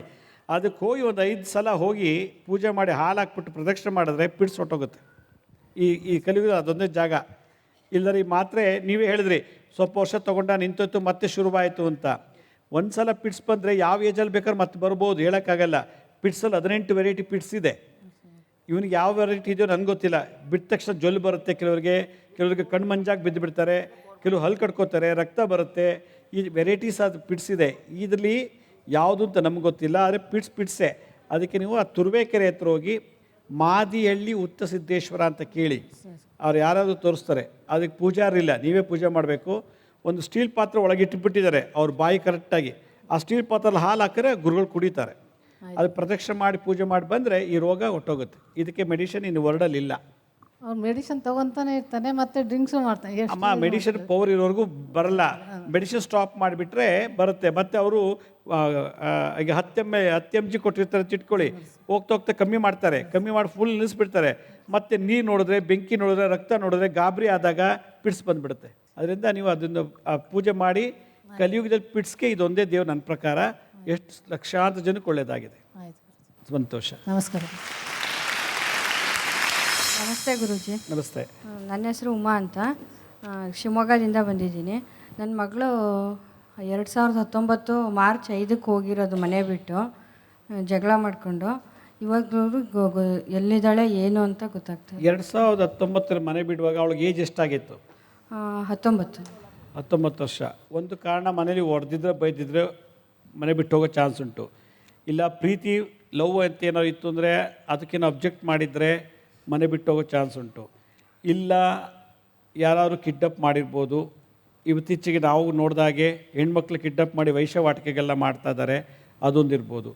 4ನೇದು ಅವಳ ಆಸೆ ಆಕಾಂಕ್ಷೆ ನೀವು ನೆರವೇರಿಸಿಲ್ಲ. ನನಗೆ ಅದು ಬೇಕು, ಇದು ಬೇಕು, ಒಡವೆ ಬೇಕು, ಪುಸ್ತಕ ಬೇಕು, ಏನೋ ಒಂದಿರ್ತದೆ. ಅದನ್ನು ಯಾವುದೂ ಈಡೇರಿಸಿಲ್ಲಂದರೆ ಮನಸ್ಸಿಗೆ ಬೇಜಾರು ಮಾಡ್ಕೊಂಡು ಹೋಗಿರ್ಬೋದು. ಇಲ್ಲಾಂದರೆ ಮಾಟ ಮಂತ್ರ ಮಾಡಿಸೋರು ಕೂಡ ವಲಸೆ ಪ್ರಯೋಗ ಅಂತ ಅದು ಮಾಡಿದ್ರು ಕೂಡ ಎಷ್ಟೋ ಜನ ಹೆಣ್ಮಕ್ಳು ಮನೆ ಬಿಟ್ಟು ಹೋಗೋ ಚಾನ್ಸ್ ಉಂಟು. ನಿಮ್ದು ಹೇಳಿ, ಹೊಡೆದಿದ್ದೀರಾ ಬೈದಿದ್ದೀರಾ ಮನೆ ಬಿಟ್ಟು ಹೋಗೋಕ್ಕೆ? ಏನು ಹೊಡೆದಿಲ್ಲ. ಅಥವಾ ಅವಳು ಇಂಥದ್ದು ಬೇಕು ಅಂಥದ್ದು ಬೇಕು ತೆಕ್ಕೊಡಿ ಅಂತ ನೀವು ತೆಕ್ಕೊಡ್ಲಿಲ್ಲ, ಅವತ್ತು ಬೇಜಾರು ಮಾಡ್ಕೊಂಡು ಬಿಟ್ಟು ಹೋಗಿರ್ಬೋದು. ಅಂದರೆ ಸುಮ್ಮನೆ ಜಗಳ ಕಿರಿಕಿರಿ ಮಾಡ್ತಿದ್ಲು. ಅದಕ್ಕೊಂದು ಸ್ವಲ್ಪ ನನ್ನ ಹತ್ರ ಅವ್ರ ಅಪ್ಪನ ಹತ್ರ ಜಗಳ ಮಾಡಿದ್ದಾಳೆ ಅಷ್ಟೇ ಸರ್, ಇನ್ನೇನೂ ಇಲ್ಲ. ಸೊ ಎಲ್ಲಿದ್ದಾಳೆ? ಕಂಪ್ಲೇಂಟ್ ಕೊಟ್ಟಿಲ್ಲ ಪೊಲೀಸ್ಗೆ? ಪೊಲೀಸ್ ಕಂಪ್ಲೇಂಟ್ ಎಲ್ಲ ಕೊಟ್ಟಿದ್ದೀವಿ, ಹುಡುಕ್ತಾನೆ ಇದ್ದಾರೆ. ಪ್ರತಿ ಸಲನೂ ನಮ್ಮ ಮನೆಯವರು ಅವ್ರಿಗೆ ಪೊಲೀಸ್ನವ್ರಿಗೆ ಫೋನ್ ಮಾಡ್ತಾನೆ ಇರ್ತಾರೆ. ಹಾಂ, ನೀವಿಬ್ಬರು ಯಾಕೆ ಜಗಳ ಮಾಡಿದ್ರು ಅವಳ ಮೇಲೆ? ಏನಿಲ್ಲ, ಸುಮ್ಮನೆ ಮನೇಲಿ ಹಿಂಗೆ ಕಾಲೇಜಿಗೆ ಹೋಗಲ್ಲ ಅದು ಇದು ಅಂತ ಕಿರಿಕಿರಿ ಮಾಡ್ತಾನೆ ಇರ್ತಿದ್ಲು. ಸಂಗೀತಕ್ಕೆ ಹೋಗಲ್ಲ ಅದಕ್ಕೆ ಅಂತ ಅವಾಗ ಒಂದು ಸ್ವಲ್ಪ ಬೈದಿರೋದ್ಲು ಅಷ್ಟೆ. ಅವಳು ಯೂಸ್ ಮಾಡಿರೋ ಬಟ್ಟೆ ಮನೇಲಿದೆಯಾ? ಹಾಂ, ಇದೆ ಸರ್. ಹ್ಞೂ, ಅದನ್ನು ಕೈಲಿ ಇಟ್ಕೊಳ್ಳಿ. 21 ದಿವಸ ಪ್ರದಕ್ಷಿಣೆ ಮಾಡಿ ಬನ್ನಿ ಮರಕ್ಕೆ. ಬನ್ನಿ ಮರ 22ನೇ ದಿನಕ್ಕೆ ಅವಳ ಬಟ್ಟೆನ ಆ ಮರಕ್ಕೆ ಕಟ್ಬಿಟ್ಟು ಬಂದುಬಿಡಿ. ಆಯಿತಾ? ನಿಮಗೆ ಯಾರ ಮುಖಾಂತರ ಸುದ್ದಿ ಬರುತ್ತೆ, ಇಲ್ಲ ಅವಳೇ ಫೋನ್ ಮಾಡ್ಬೋದು, ಇಲ್ಲ ಅವಳೇ ಬರ್ಬೋದು ಮನೆಗೆ. ಇದನ್ನು ಮಾಡಿ, ಇದೊಂದು ತಂತ್ರ ಪ್ರಯೋಗ. ಬನ್ನಿ ಮರಕ್ಕೆ 21 ದಿವಸ ಪ್ರದಕ್ಷಿಣೆ ಮಾಡಬೇಕು, ಅವಳು ಯೂಸ್ ಮಾಡಿರೋ ಹಳೆ ಬಟ್ಟೆ ಇಟ್ಕೊಂಡು. ಆಮೇಲೆ ಅದು 22ನೇ ದಿನಕ್ಕೆ ಅದನ್ನು ಆ ಮರಕ್ಕೆ ಕಟ್ಟಿಬಿಟ್ಟು ಬಂದುಬಿಡ್ಬೇಕು, ಮತ್ತೆ ಬಿಚ್ಚಬಾರ್ದು. ಅವಳು ಬಂದಮೇಲೆ ಹೋಗಿ ಅದು ಬಿಚ್ಚಬೇಕು. ಅದು ಮಾಡಿ ನೋಡಿ, ಖಂಡಿತ ಬರ್ತಾಳೆ. ಅಕಸ್ಮಾತ್ ಅವಳು ಭೂಮಿ ಬದುಕಿದ್ರೆ ಖಂಡಿತ ಬರ್ತಾಳೆ. ಅವಳೇನೋ ಆತ್ಮಹತ್ಯೆ ಮಾಡ್ಕೊಂಡಿದ್ರೆ ಅಥವಾ ಅವಳೇನೋರು ಇಲ್ಲವೇ ಇಲ್ಲ ಅಂದರೆ ಅಥವಾ ಬೇರೆ ದೇಶದಲ್ಲಿ ಇತ್ತು ಅಂದರೆ ಬರೋಕ್ಕಾಗ್ದಂಥ ಸಂದರ್ಭದಲ್ಲಿ ಸಿಕ್ಕಾಕೊಂಡಿದ್ರು ಕೂಡ ಅದು ಸ್ವಲ್ಪ ಕಷ್ಟ. ಇದು ಮಾಡಿ ನೋಡಿ, ನಿಮಗೆ ಕನಸಲ್ಲಿ ದರ್ಶನ ಆಗುತ್ತೆ. ಅವಳು ನಿಮ್ಮ ಬಗ್ಗೆ ಅವಳಿಗೂ ಮತಿ ಬರುತ್ತೆ. ಅಮ್ಮನ ನೋಡಬೇಕು, ಅಪ್ಪನ ನೋಡಬೇಕು, ತಂಗಿ ನೋಡಬೇಕು ಅಂತ ಮನಸ್ಸು ಬರುತ್ತೆ. ಮಲಗಿದಾಗ ನಿದ್ದೆ ಬರಲ್ಲ ಅವಳಿಗೆ. ನಿಮ್ಮ ಕಡೆನೇ ಗಮನ, ನಿಮ್ಮ ಕಡೆನೇ ಯೋಚನೆ ಶುರು ಆಗಿಬಿಡುತ್ತೆ. ಕೊನೆಗೆ ಅದು ಆ ಮರಕ್ಕೆ ಕಟ್ಟೋದಾದ ತಕ್ಷಣವೇ ಮತ್ತೆ ಅವಳು ಈ ಕಡೆ ಬರಬೇಕು ಅನ್ನೋ ಒಂದು ಪ್ರಯತ್ನ ಮಾಡುತ್ತೆ. ಆ ತಂತ್ರ ಪ್ರಯೋಗ ಇದು ಮಾಡಿ ನೋಡಿ. ಅದಾಗಲಿಲ್ಲ ನಮಗೆ ಭೇಟಿ ಮಾಡಿ ನೋಡೋಣ. ಯಾವ ವಾರದಿಂದ ಮಾಡಬೇಕು? ನೀವು ಮಾಡಿ, ಯಾವಾಗ ಮಾಡ್ತೀರೋ ಇಮಿಡಿಯೇಟಾಗಿ ಮಾಡಿ ನೀವು. Thank you. ನಮ್ಮ ಈ ಕಾರ್ಯಕ್ರಮದಲ್ಲಿ ಭಾಳಷ್ಟು ಜನ ಮದುವೆ ಆಗಿಲ್ಲ, ಮಕ್ಕಳಿಲ್ಲ ಅಂತ ಭಾಳಷ್ಟು ಸಮಸ್ಯೆಗಳನ್ನು ಬರೆದಿದ್ದೀರಾ. ಅದಕ್ಕೂ ಕೂಡ ನಾನು ಈಗಾಗಲೇ ಭಾಳಷ್ಟು ಎಪಿಸೋಡ್ಸ್ ಮಾಡಿದ್ದೀನಿ. ಸುಮಾರು 3000 ಎಪಿಸೋಡ್ಸು ಯೂಟ್ಯೂಬ್ನಲ್ಲಿದೆ. ಪ್ರತಿಯೊಂದಲ್ಲೂ ನಿಮಗೊಂದು ಸಮಸ್ಯೆಗೆ ಉತ್ತರಕ್ಕೆ ಅಲ್ಲಿ ಒಂದು ಎಪಿಸೋಡ್ ಇದೆ. ಆದರೂ ಕೂಡ ಕೆಲವು ಬರೆದಿದ್ದೀರಾ, ಜಿಗುಪ್ಸೆ ಪಡೋದು ಬೇಡ. ಅದಕ್ಕೂ ನಮ್ಮ ಕೈಲಾದಂಥ ರೀತಿಯಲ್ಲಿ ಉತ್ತರ ಕೊಡಲಿಕ್ಕೆ ನಾನು ಪ್ರಯತ್ನ ಪಡ್ತೀನಿ ಅಂತ ಹೇಳ್ತಾ, ಮತ್ತೊಮ್ಮೆ ನೀವೆಲ್ಲರೂ ಈ ಕಾರ್ಯಕ್ರಮ ಬಂದಿದ್ದಕ್ಕೆ ಭಗವಂತ ನಿಮಗೆ ಆಯುಷ್ಯ, ಆರೋಗ್ಯ, ಸುಖ, ಶಾಂತಿ ಕೊಟ್ಟು ನಿರಂತರವಾದ ಸುಖ ಪ್ರಾಪ್ತಿ ಮಾಡಲಿ ಅಂತ ನಾನು ಎಲ್ಲ ಗುರುಗಳು ಪ್ರಾರ್ಥನೆ ಮಾಡ್ತೀನಿ. ಧನ್ಯವಾದಗಳು. ಸಾಯಿರಾಮ್.